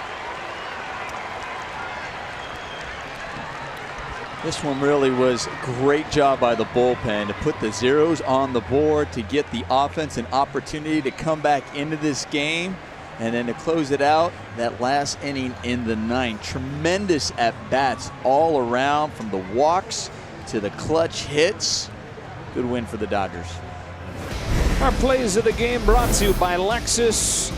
In that 9th inning against Dominguez, who'd not given up a run in a month. A wild pitch that allows Alex Verdugo to score. And then Matt Kemp pouncing on a fastball to drive home what would prove to be the winning run, with Franco starting the bottom of the 9th with a solo homer. And so the Dodgers are 13-5 in July. They are 3-1 in this second half opening road trip.